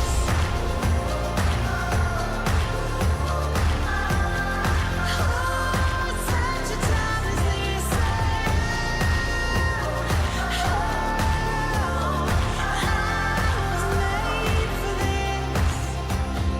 Doubt creating mountains where the valleys used to be.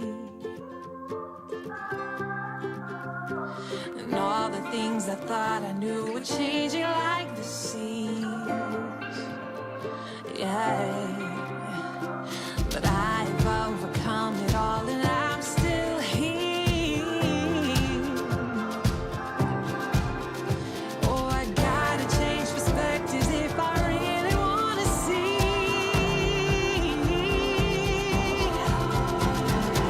Sunrise over the water, I swam over and under, get lost in all the wonder, never call it quits, no. When life hit me harder, I went faster and farther. I just gotta remember I was made for this.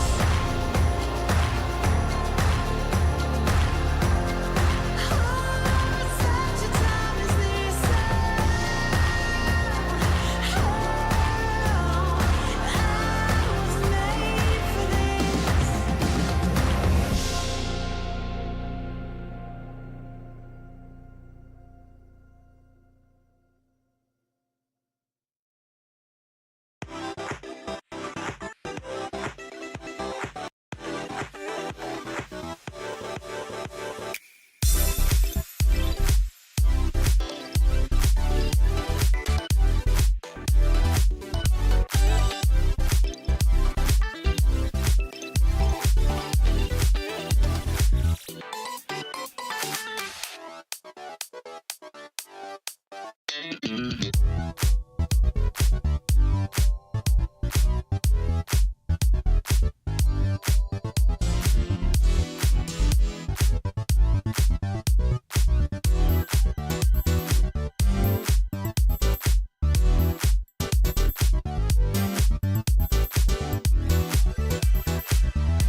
the energy.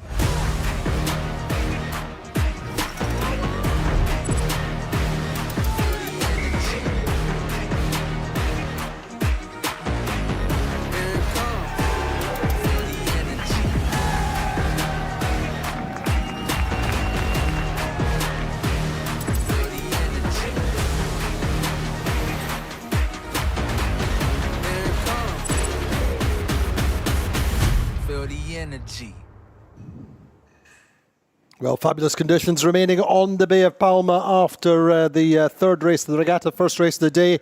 We saw up to 15, possibly even topping out to 16 knots. Looks to be much the same. Celia, how's it looking where you are on the water? Breeze seems to be fairly solid.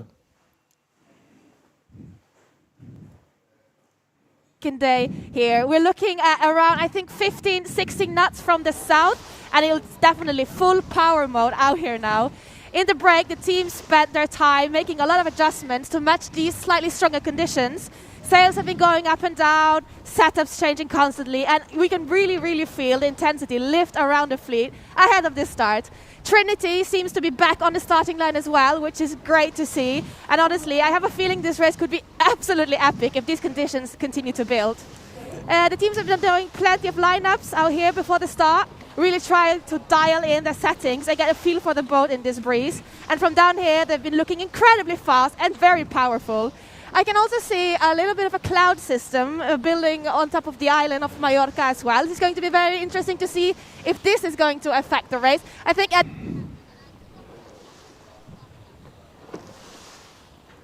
So just losing Celia a little bit there. We're inside 3 minutes. Teams have reset, debriefed the first race of the day. What did we learn, Timmy, from that first race that you want to apply to race 2?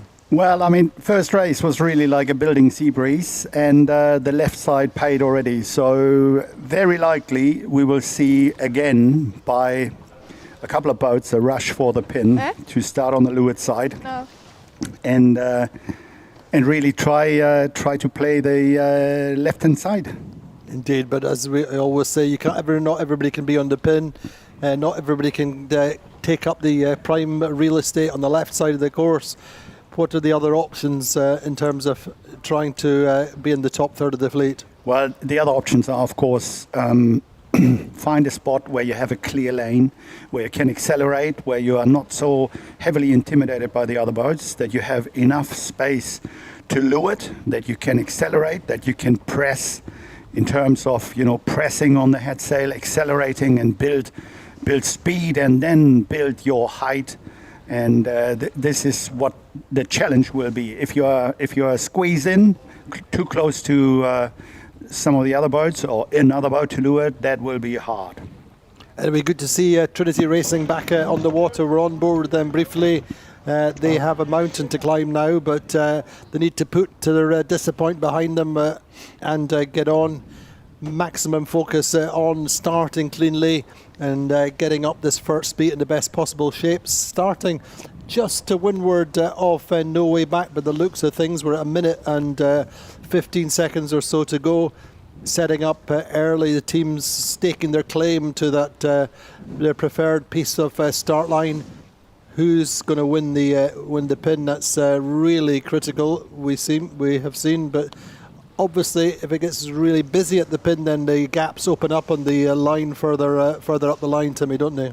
Yeah, exactly. I mean, it is the typical gamble. I mean, some guys know that they will not be able to get the pin because it will be crowded, and therefore they choose a spot where they have more ability to accelerate and go fast.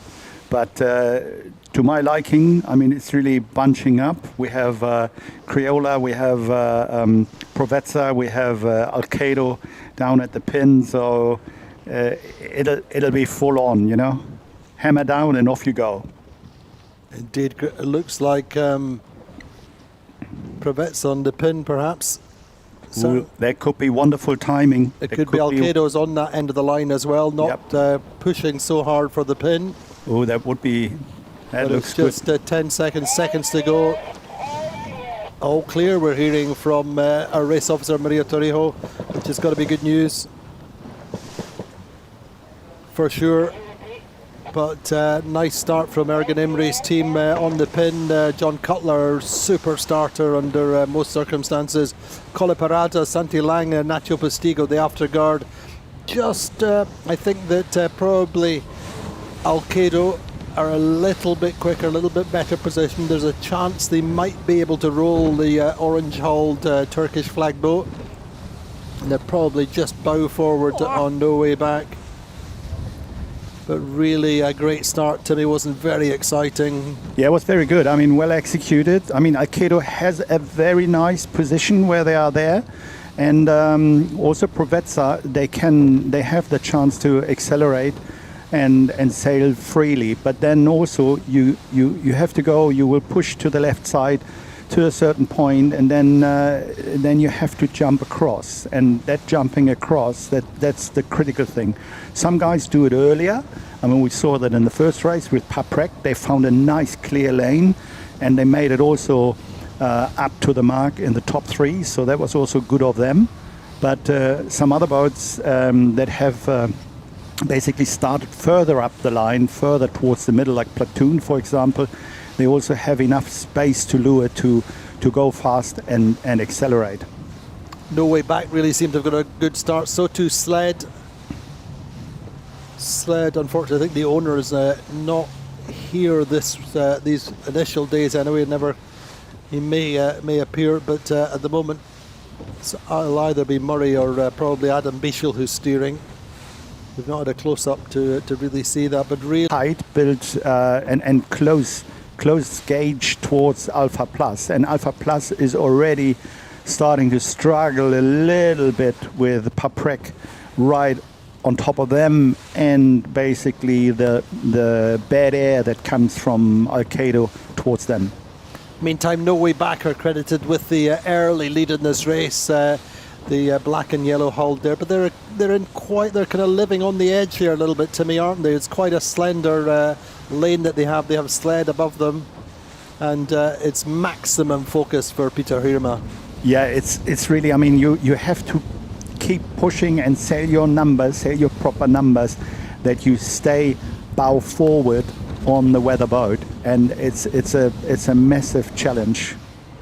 Maximum focus is and that's tough because Sled are quick. Again, the difference in some respects between a pro driver and an amateur driver, hate to use the terms of the pigeonholes, but I think that Sled probably moving forward on No Way Back. Provezza going well, certainly in terms of the tracker from the left-hand end of the line.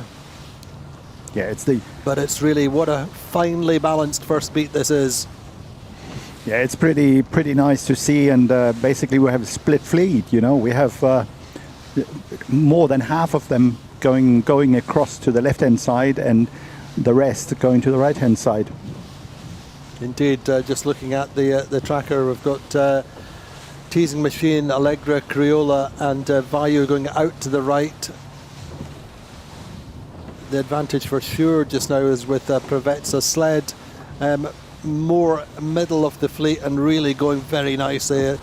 As we said at the start of the regatta, talking with Don Cowie in particular of the Sled, he said that they're really happy with the settings they had at the back end of last season. Obviously won in Puerto in the last regatta of the season, and happy to carry on with these generally with the setup of the boat. Made some changes to the rig, which you were tasked with finding out exactly what that was, Timmy, but we'll probably find that out on Sunday, isn't it? Yeah, I will.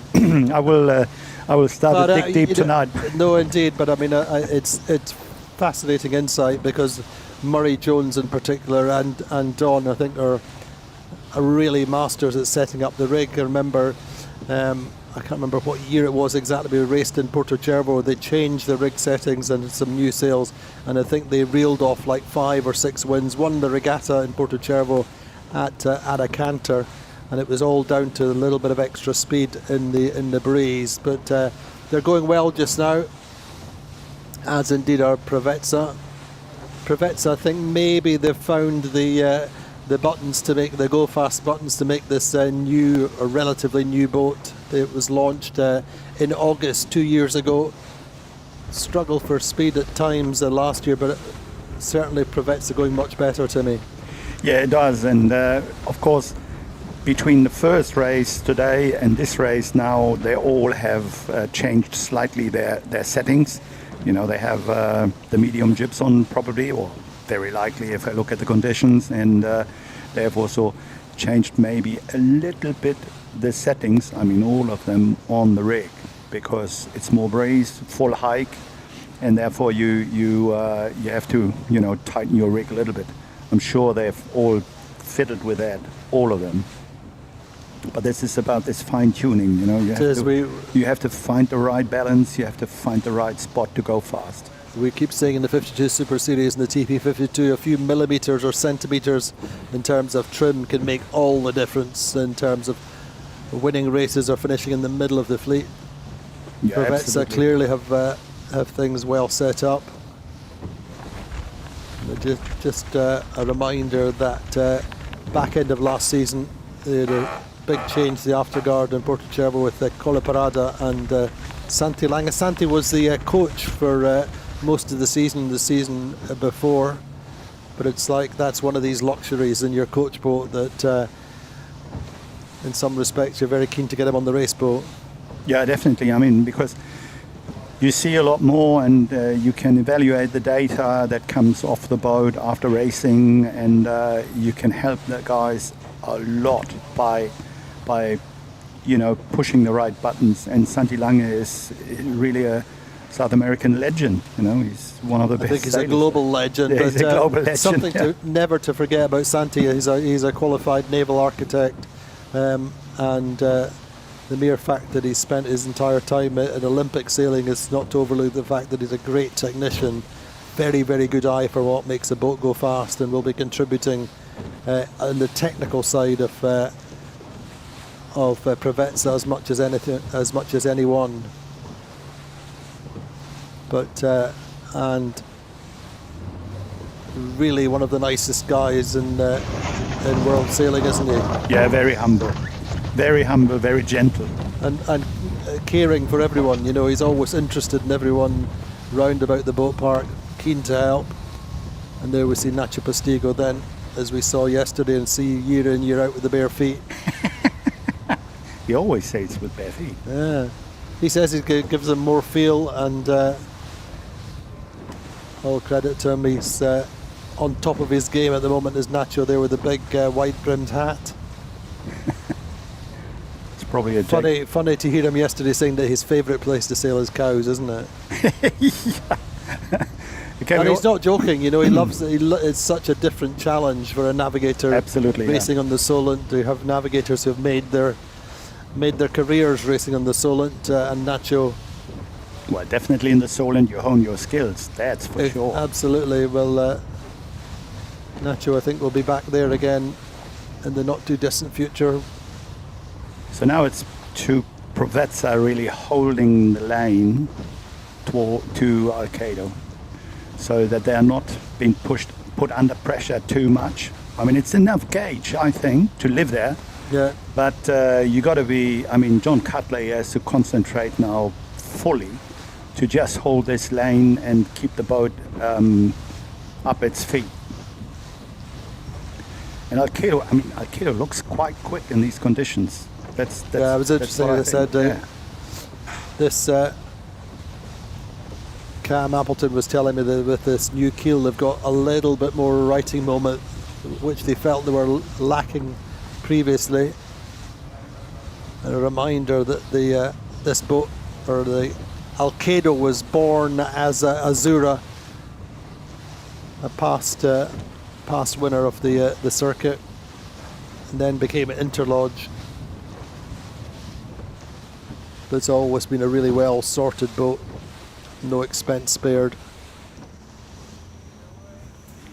We have this speed now. We have a similar situation. You know, okay, Provezza was the one that started at the pin. Alkedo was the second one up, but Sled was started more in the middle, didn't more in the middle. But then it's really when you jump across, when you tack across, if you can find a really clear lane, then you can also gain to the boats that started on the pin. So, and then also you maybe get slightly lifted a little bit, and the others, they're not over ley line, I would say. They're all cool regarding, to stay on the chessboard, but this is the point, to find that moment where you can go across. It's fascinating to see the kind of middle of the fleet at this stage, because what you might have seen previously in a 10, 11 boat fleet, I'm looking specifically at No Way Back, I suppose, and to a certain extent Platoon, when they might normally find themselves in the middle of the fleet going up the first beat, they're thinking about still being able to go forward and get a top 4. At the moment, that middle of the fleet is now 7th, 8th, 9th, if you like. It's true, yeah. And so your prospects of making a 5-boat gain is so minimal. Yep, absolutely. Particularly in this one-sided track, that it's really, really fascinating, and that's really where this regatta could be played out. Yep. Maybe not so just now, hopefully, or fortunately for Preveza, for example, and Sled, who seem to be able to keep themselves in the top third so far. No, absolutely. I mean, when I was talking to John Cutler this morning, I mean, he was convinced that, if you remain within this fleet now with 14 boats in the top 5, kind of consistent, you make the podium, so you can make it up there. But it's interesting because just watching No Way Back, as we said, on that pretty thin lane coming off the start line, having to really focus on not dropping it away from Sled, and really just now they've dropped a couple of places, and that's kind of the net effect of that. But let's see.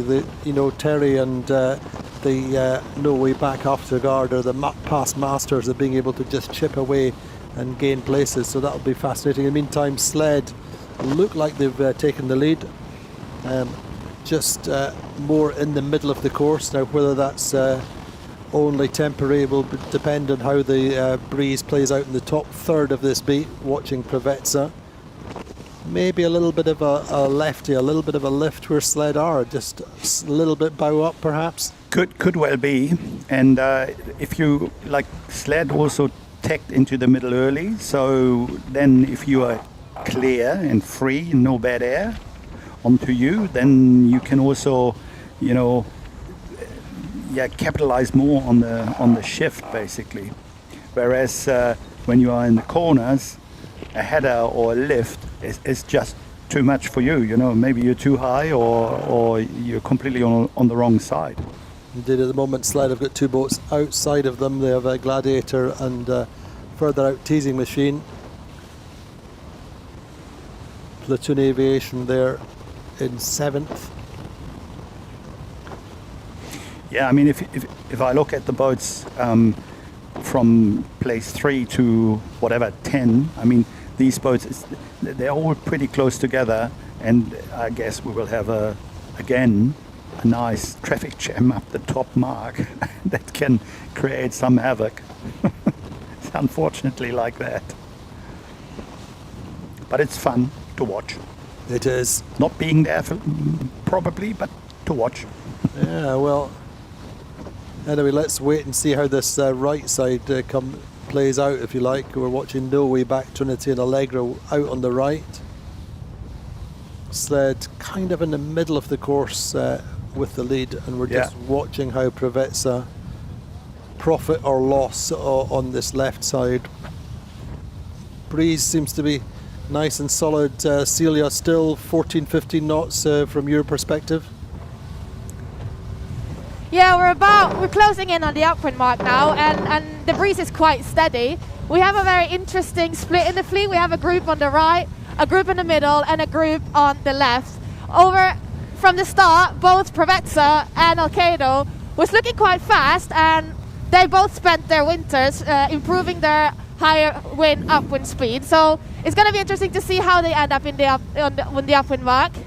Same with Trinity and No Way Back. So now everything can happen, and it's going to be very, very interesting to see how the first downwind positions will look like.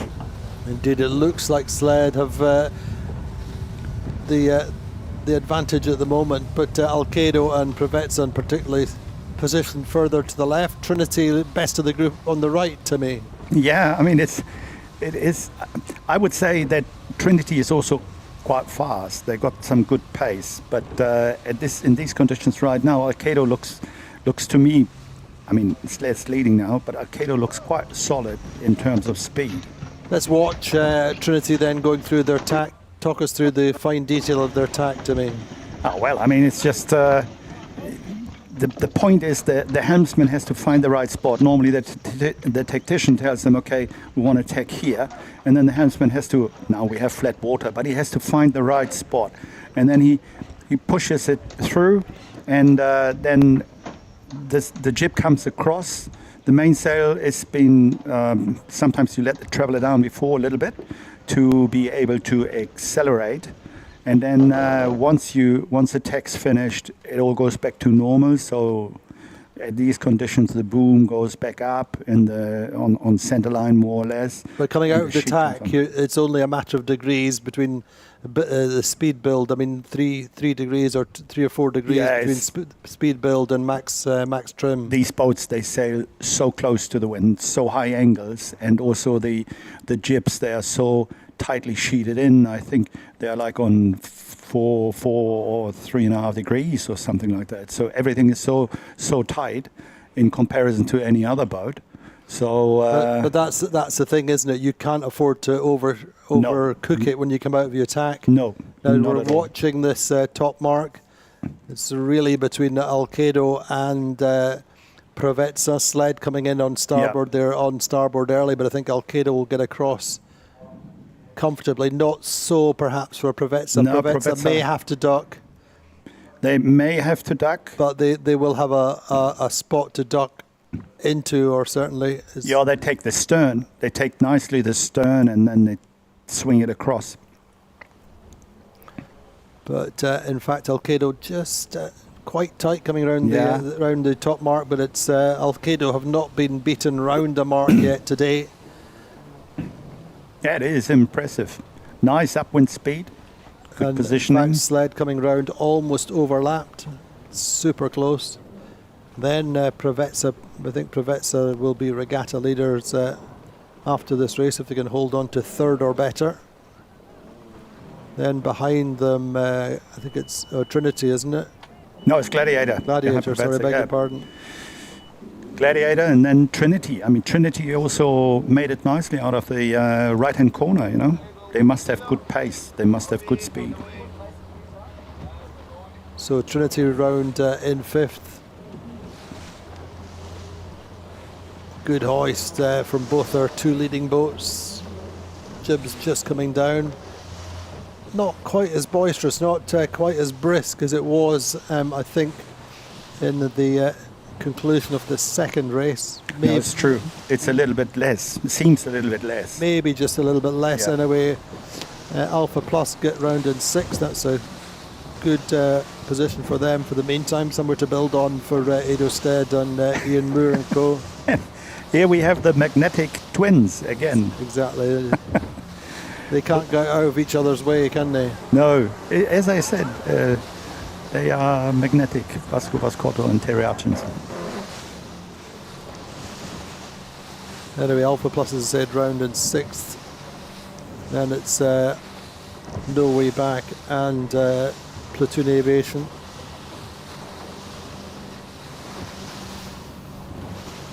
I mean, it's interesting because we talk about that, but it must be quite unsettling for Peter Hirama, who's come into this, you know, having watched presumably 52 Super Series racing before and knowing that this goes on and then suddenly being part of part of the drama, you know. You're right in there. You probably just want to say, look, in the middle of it. Shut up and sit down and let me sail. No, I think it's also a learning curve. Yeah, you know, it is a learning curve. It's filtering that external noise out and just saying, okay, keep going, keep sailing fast. Yeah, and every tactician has its special style, you know. Some are calm and collected, others are a bit more hectic and noisier, and as a driver you have to try to find the right balance for you to filter it out and keep cool yourself. But sometimes it's very complicated to keep cool because everybody's getting so hyped up. But in general, the breeze looks... It does look a little bit lighter, but we're seeing a ceiling of cloud cover. We're not seeing the blue skies. So certainly the thermal build is complete, isn't it? Yeah, it's from here it's rather diminishing. So we see, it will be interesting to see how Alkedo is going to go upwind then, because it looked nicely set up on the last beat for these conditions. And so there we go. Quite quick. There's our projected points tables as I predicted at the start of the day. Timmy Provezza leading. Alkedo, Vitamina moving up to second, Sled in third, Gladiator fourth, Norway back in fifth, and Vayu in sixth. Trinity clinging on to seventh at the moment, having started the day with the lead with after that technical problem. But really everything to play for, but things going in the right direction for Ergen Imre's team and Provezza.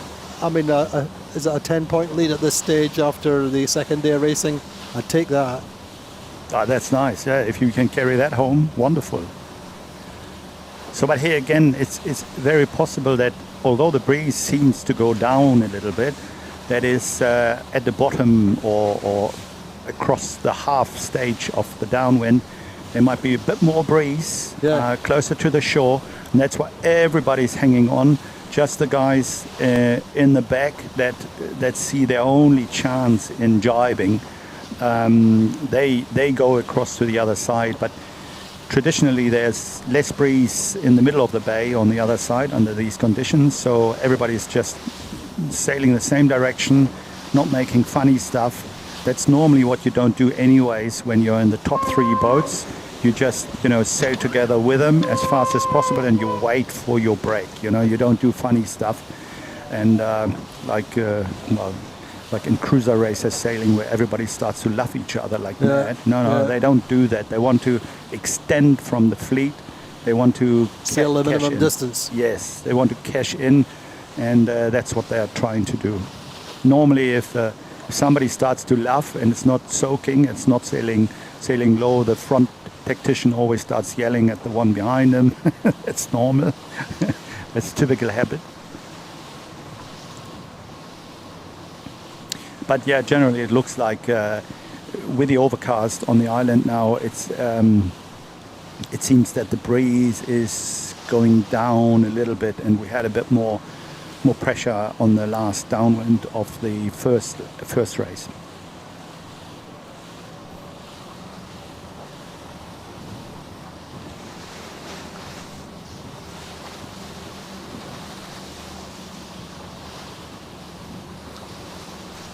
But I think it's kind of maybe it's stating the obvious a little bit, but Provezza, in some senses, if you can maintain that level of consistency, as you say, top five, the gap does open up behind because there are so many more boats in this fleet. Yes. So you only need the boats behind to pull in a 7, 8, 9 or a 10 or whatever in one race, and you're really looking pretty. Yeah, it's true. I mean, it's just the consistency is the key. And that was kind of what I think I was talking with Freddie Carr before the regatta, and he was saying, expect big scores, expect bigger gaps than previous years for the regattas. Now, how that translates across the whole season will be interesting. Yeah. And the other thing, expect different regatta winners each regatta. Yeah. I think we can quite. By the look of it right now, here's a gain for Alkedo again, because Alkedo is not intimidated by the two other boats behind him, but Sled tries to go bow forward on Provezza, so they're sailing higher, and Alkedo can soak. So it's a gain for Alkedo again. So they will open the gauge between the two other boats behind him, so good for them. And Sled was just sailing higher to make sure they are not getting rolled by Provezza. Now Sled seems safe, and now they're coming back down again.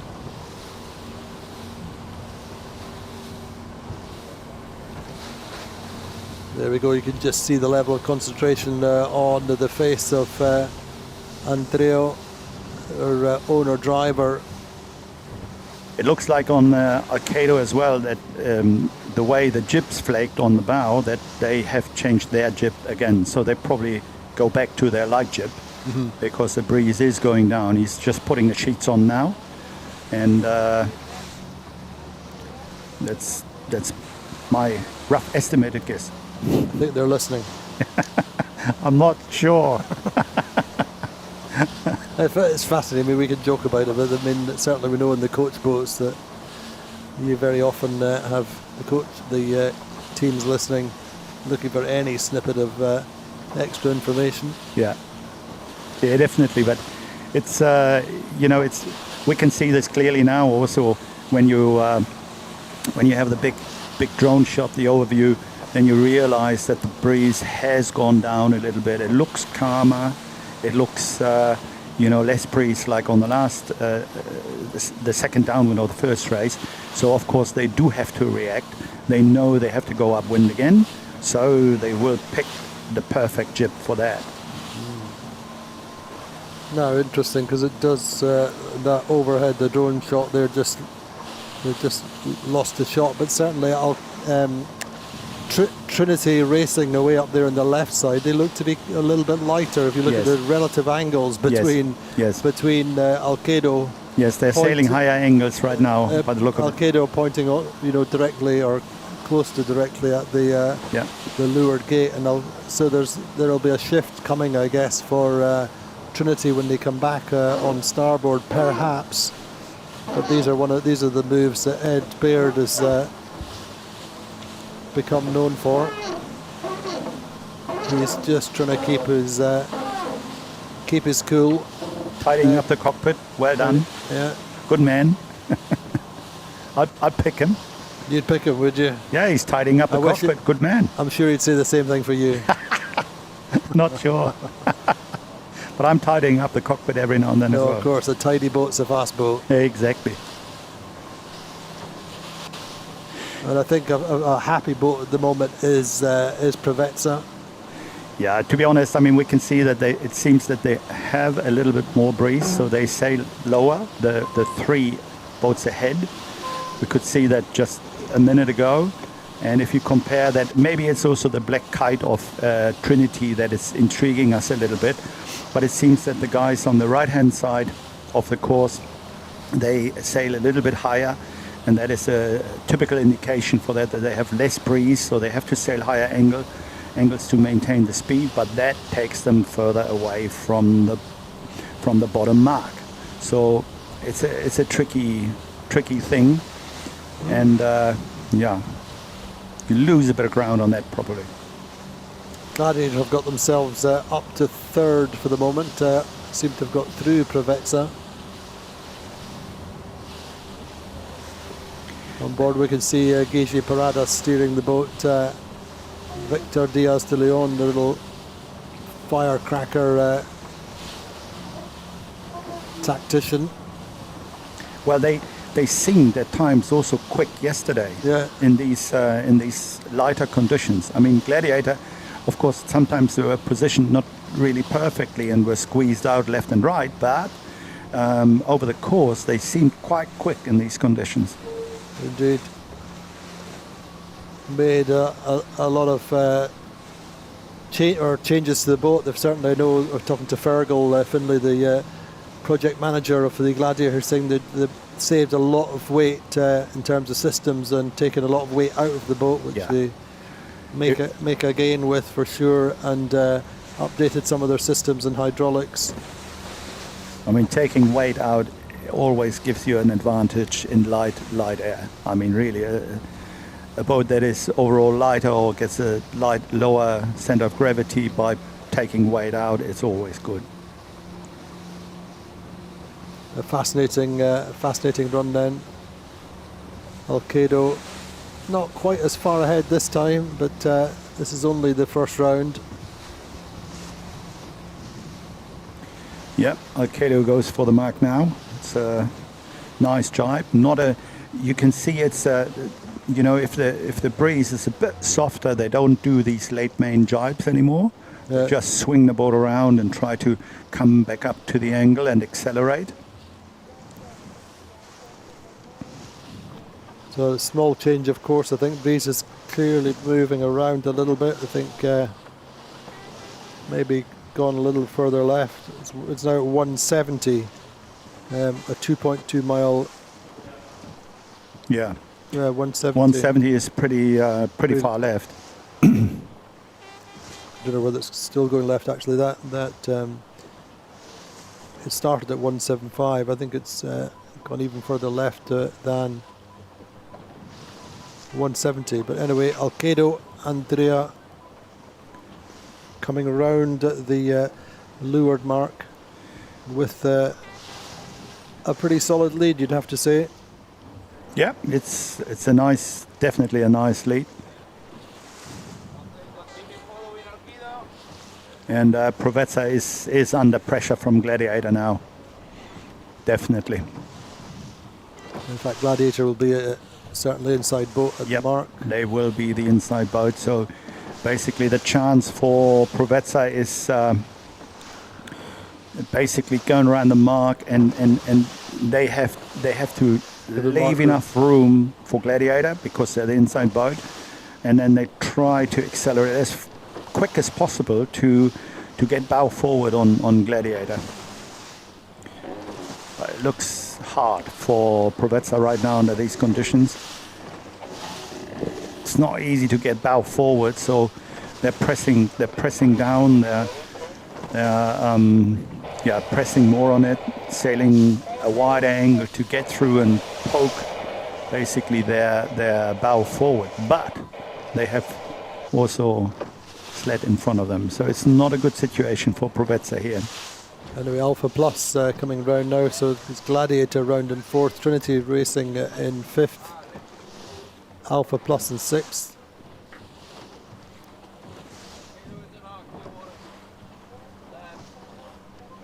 And then Platoon Aviation round next in 7th. They have No Way Back behind them.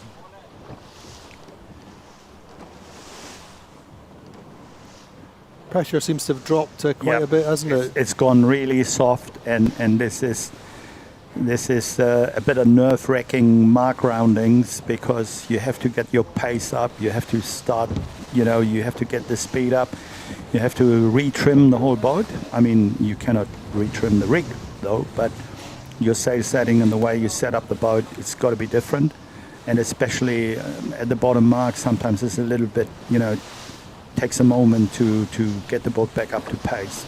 Yeah.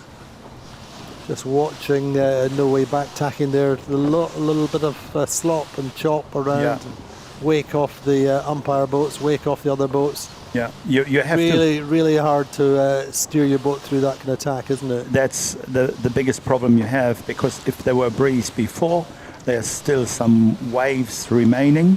And when the breeze goes down, then you sail in lighter air, but with substantially more waves. So that is hard to steer, and it's hard to accelerate. So Celia, looks like the breeze has dropped away, and more cloud cover. Have we seen our maximum? Yeah, the clouds are... Go ahead. The clouds are really starting to close in on us here now. I think that might even be the reason for the big left shift that we have. We see some really dark clouds over the left side of the course. We've got some pressure also funneling down from the left side. We saw it on the downwind, the boats were seeking towards that side to get benefit from that pressure, and I think that might be the trend. Also now in the upwind, seeing Platoon and Provezza really seeking towards that left side. It looks like it's more breeze here at the moment. It has softened slightly, and that really affects the tactical picture. So it's going to be interesting to see how the leaderboard would look like as we come up to the upwind mark. We did just watching how Provezza have dropped, and Timmy down to 5th. Yeah, it's the effect of the mark rounding with being not able, with Gladiator being on top of them and then going wide, and also sled in front of them. So it's painful, and you easily lose there something. But apparently the afterguard of Provezza, they're confident in still picking the left side, and they're buying into that left shift that hopefully that probably will stay. And what do we think about the race of sled? It's really solid, isn't it? They're not pushing out to the corners. They've got good boat speed, and They're just quick. trying to stay consistent, aren't they? Yeah, exactly. They're quick. They just and they also have a nice lane. They have this nice lane to the left of the course axis.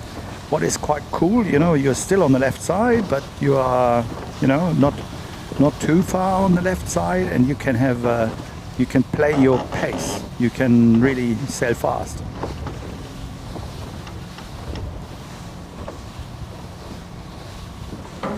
It's always a matter of lanes, isn't it? It's That's always right. a matter of lanes, and it's a matter of surviving there and like getting out of a mark rounding in good shape. But it is really tricky. Sometimes you have to face the music, and it is what it is, and then you have to live with it, and you should not become frustrated, what some people become. But you gotta hang in there and wait for the moment that turns out better for you. So it's always light at the end of the tunnel. Indeed, but sometimes there's a train coming. That's the problem. However, Trinity Racing away out there on that right side, I think it is, isn't it? They've trying to find something. They're certainly in fourth at the moment, a little bit exposed, but seem to have breezed with a quick shot of them there. Yeah, the question now is really, will the breeze kick in on the right hand side, or will it stay on the left hand side? So it's a bit of a tricky thing, and this is really something that is hard for us to see from here, from the tracker and from the pictures. But it's touch and go. Anyway, I think Trinity seem to be making gains on that side, but it's really in the balance between them and Gladiator. But Alkedo looking potentially like a double bullet day for Andrea Lacorte. Cameron Appleton, Alvaro Marino, Nicolas Sanfelici, the navigator. Runners is Luke Malloy, Alberto Bolzan from North Sails Italy, the main trimmer. Chris Bristol, the big British grinder. And Lorenzo Mazza joining the team this year. Upwind trimmer Stefano Ciampolini, a downwind trimmer Pablo Torrado, legendary Spanish sailor in the pit. Massimo Gertarucci, grinder. Giovanni Buccarelli, mid-bow. Nicolas Brezzi in the floater, and Matteo De Luca, the project manager, up on the bow, looking at potentially a double bullet day, but maybe Trinity Racing can spoil the party.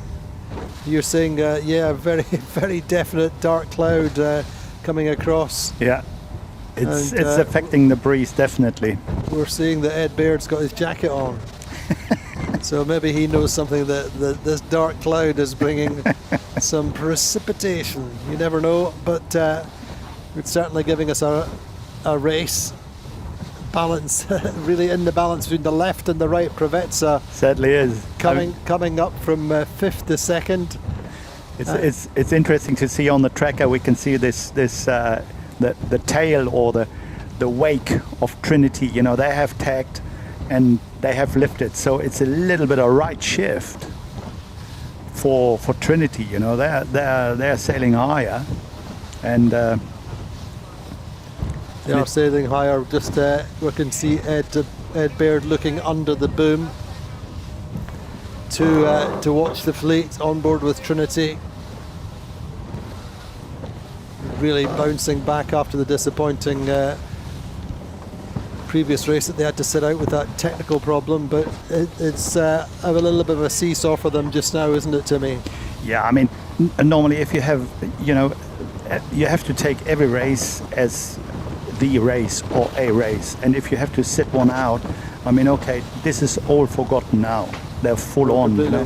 I mean, it seems to be that they've had the right shift, but as they're fading down towards the fleet, then that right shift is getting lighter. Yeah, exactly. They're coming into the left here, the true breeze. Yep.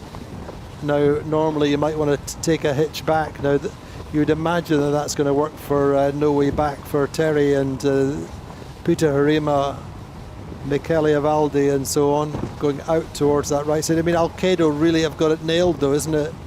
Alkedo has got it nailed, absolutely. I mean, they are through, and and also very much in the middle of the track. Yes.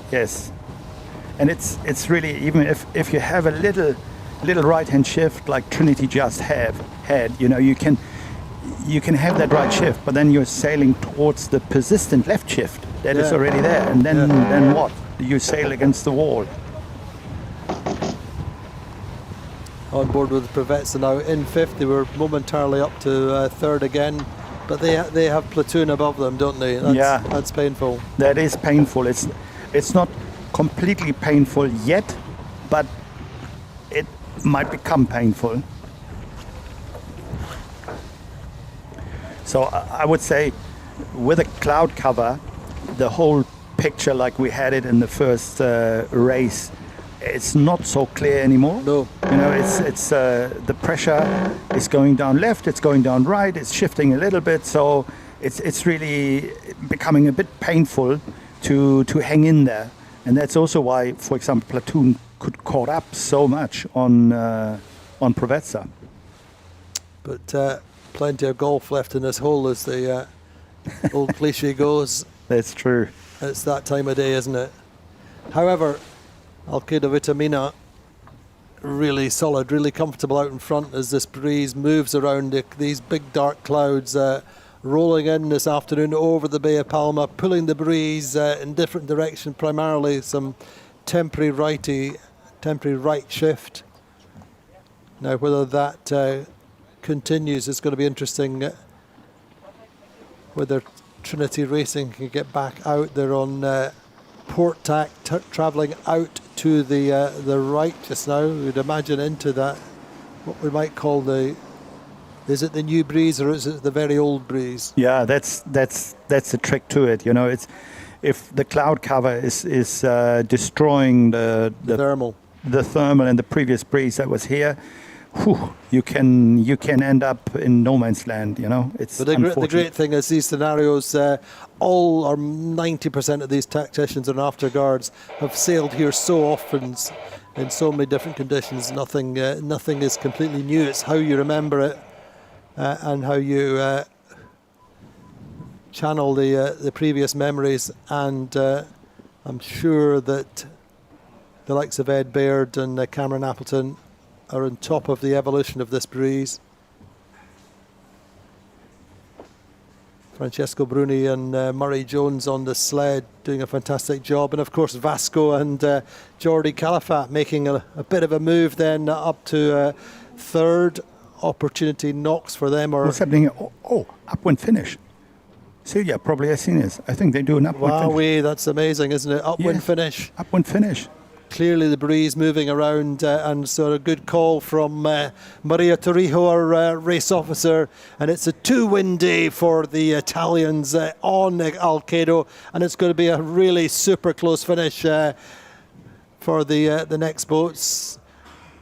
We got Sled. Looking like Sled will get second in, but very, very close between Provezza and Platoon Aviation behind. I think Provezza probably not laying the finish line. Oh. And a great finale for Vasco Vascotto and Jordi Calafat. I think we'll get through for third. Indeed.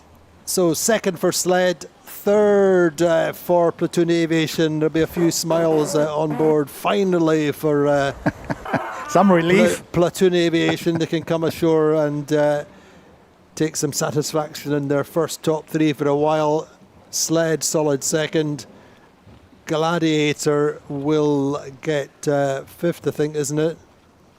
Yes, will be fifth. Provezza through for fourth. Provezza will be leading the regatta.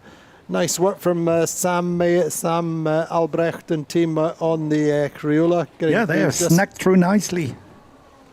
The left coming in slightly better. It's going to be a Brazilian sixth and seventh, I think. We seem to have lost our leaderboard or race leaderboard on our screen for some obscure reason. However, there are worse things going on in the world. But Brazilians coming through one after the other. A nice result for Caballo Loco, our new Brazilian team, and the old Phoenix. Then Trinity Racing, well, they looked like they made a great recovery at one point, Timmy, with that right-hander coming through. But I think as much as anything, they'll just be pleased to get through the finish line, considering exactly where they were now. In the meantime, no way back. I've just gone through the line, I think. Probably slightly disappointing for them, but really didn't get themselves into the top third after the first beat. No chance for leaderboard.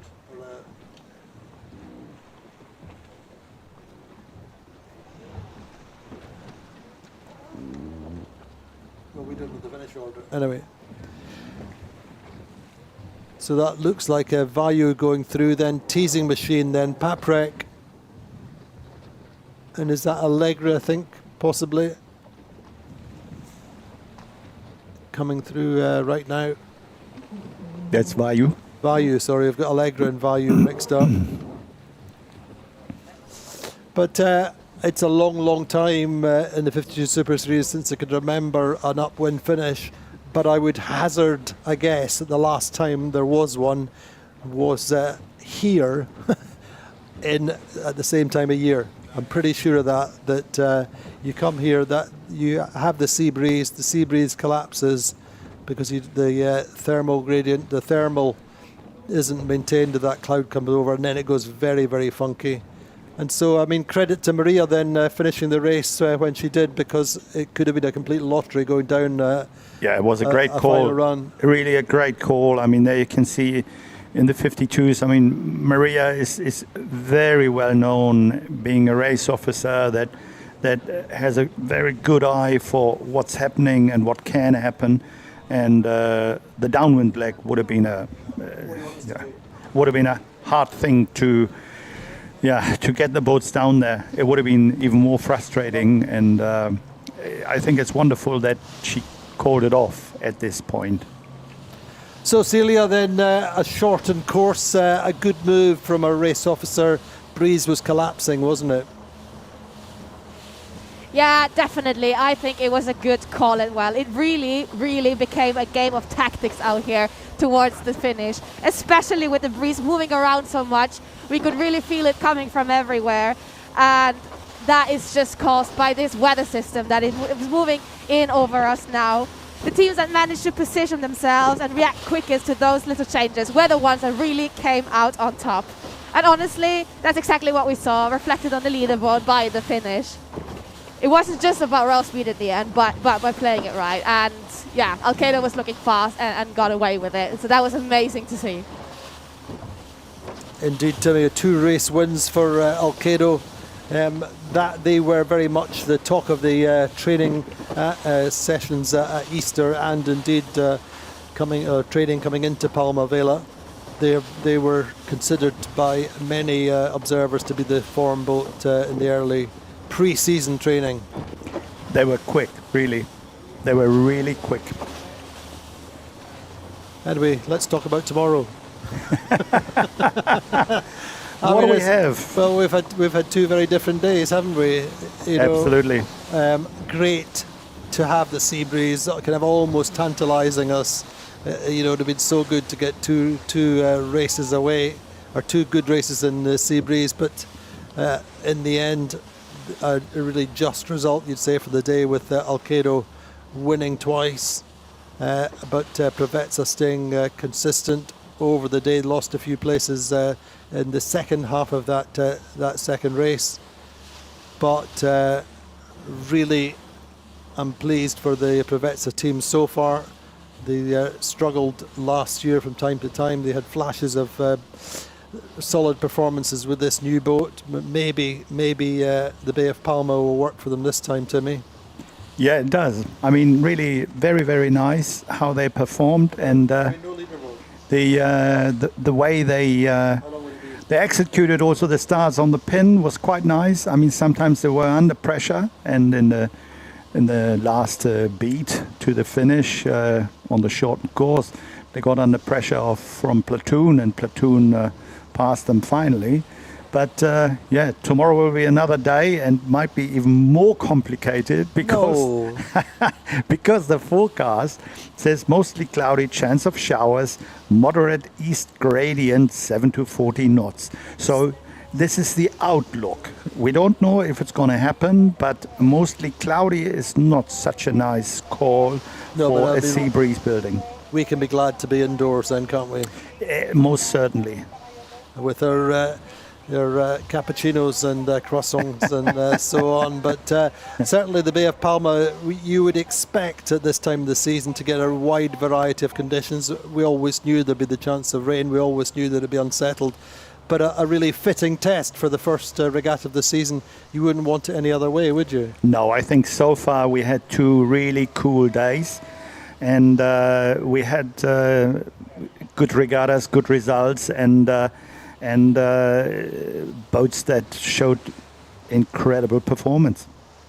Who's your underdogs for the next few days? Who do you think have been underperforming? Who could press the switch and get into the top? Well, I think. I mean, I would like to think that maybe that third from Vasco and Jordi is the sign of the future, and they can be knocking in the top 4, top 5s in the next few days. Honestly, Platoon can push a couple of buttons, and they will end up higher on the leaderboard.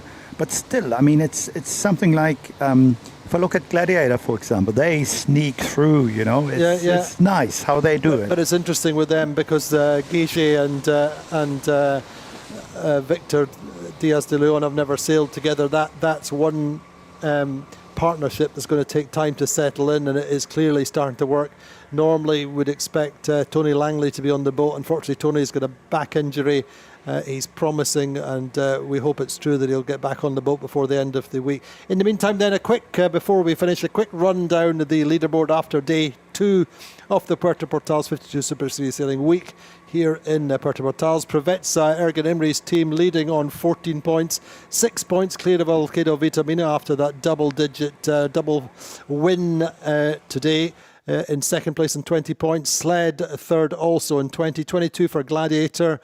Up there actually quite nicely. Crioula in 25 points.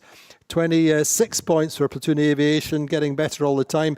No Way back in 7th on 27. Vayu 31, the regatta leaders going into the morning. A difficult day for Trinity Racing after a real great opening for them, a great start to their career in the 52 Super Series. Down to 9th on 32 points, 33 for Alpha Plus. 35 for Pat Prek, 41 for Allegra.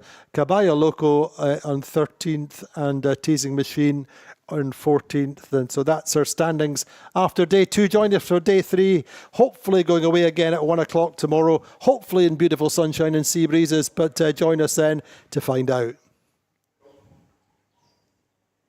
At Palm Beach Motor Yachts, we build for those who lead. This comes from our history in competitive ocean racing, where advanced technologies and a spirit to win shape our every advantage on the water. We carry those lessons into every motor yacht that we design and build, using efficient and balanced hulls to deliver performance that feels effortless. Paired with meticulous craftsmanship and engineering, it creates a quiet confidence you can sense the moment you take the helm. Palm Beach Motor Yachts, from ocean racing innovation to cruising perfection.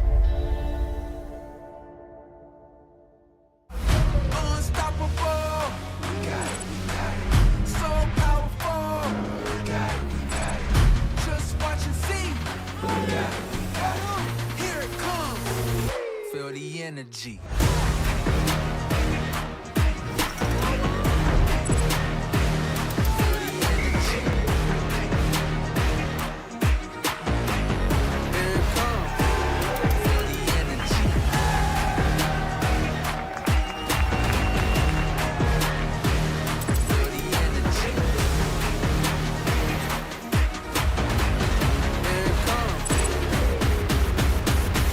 Feel the energy.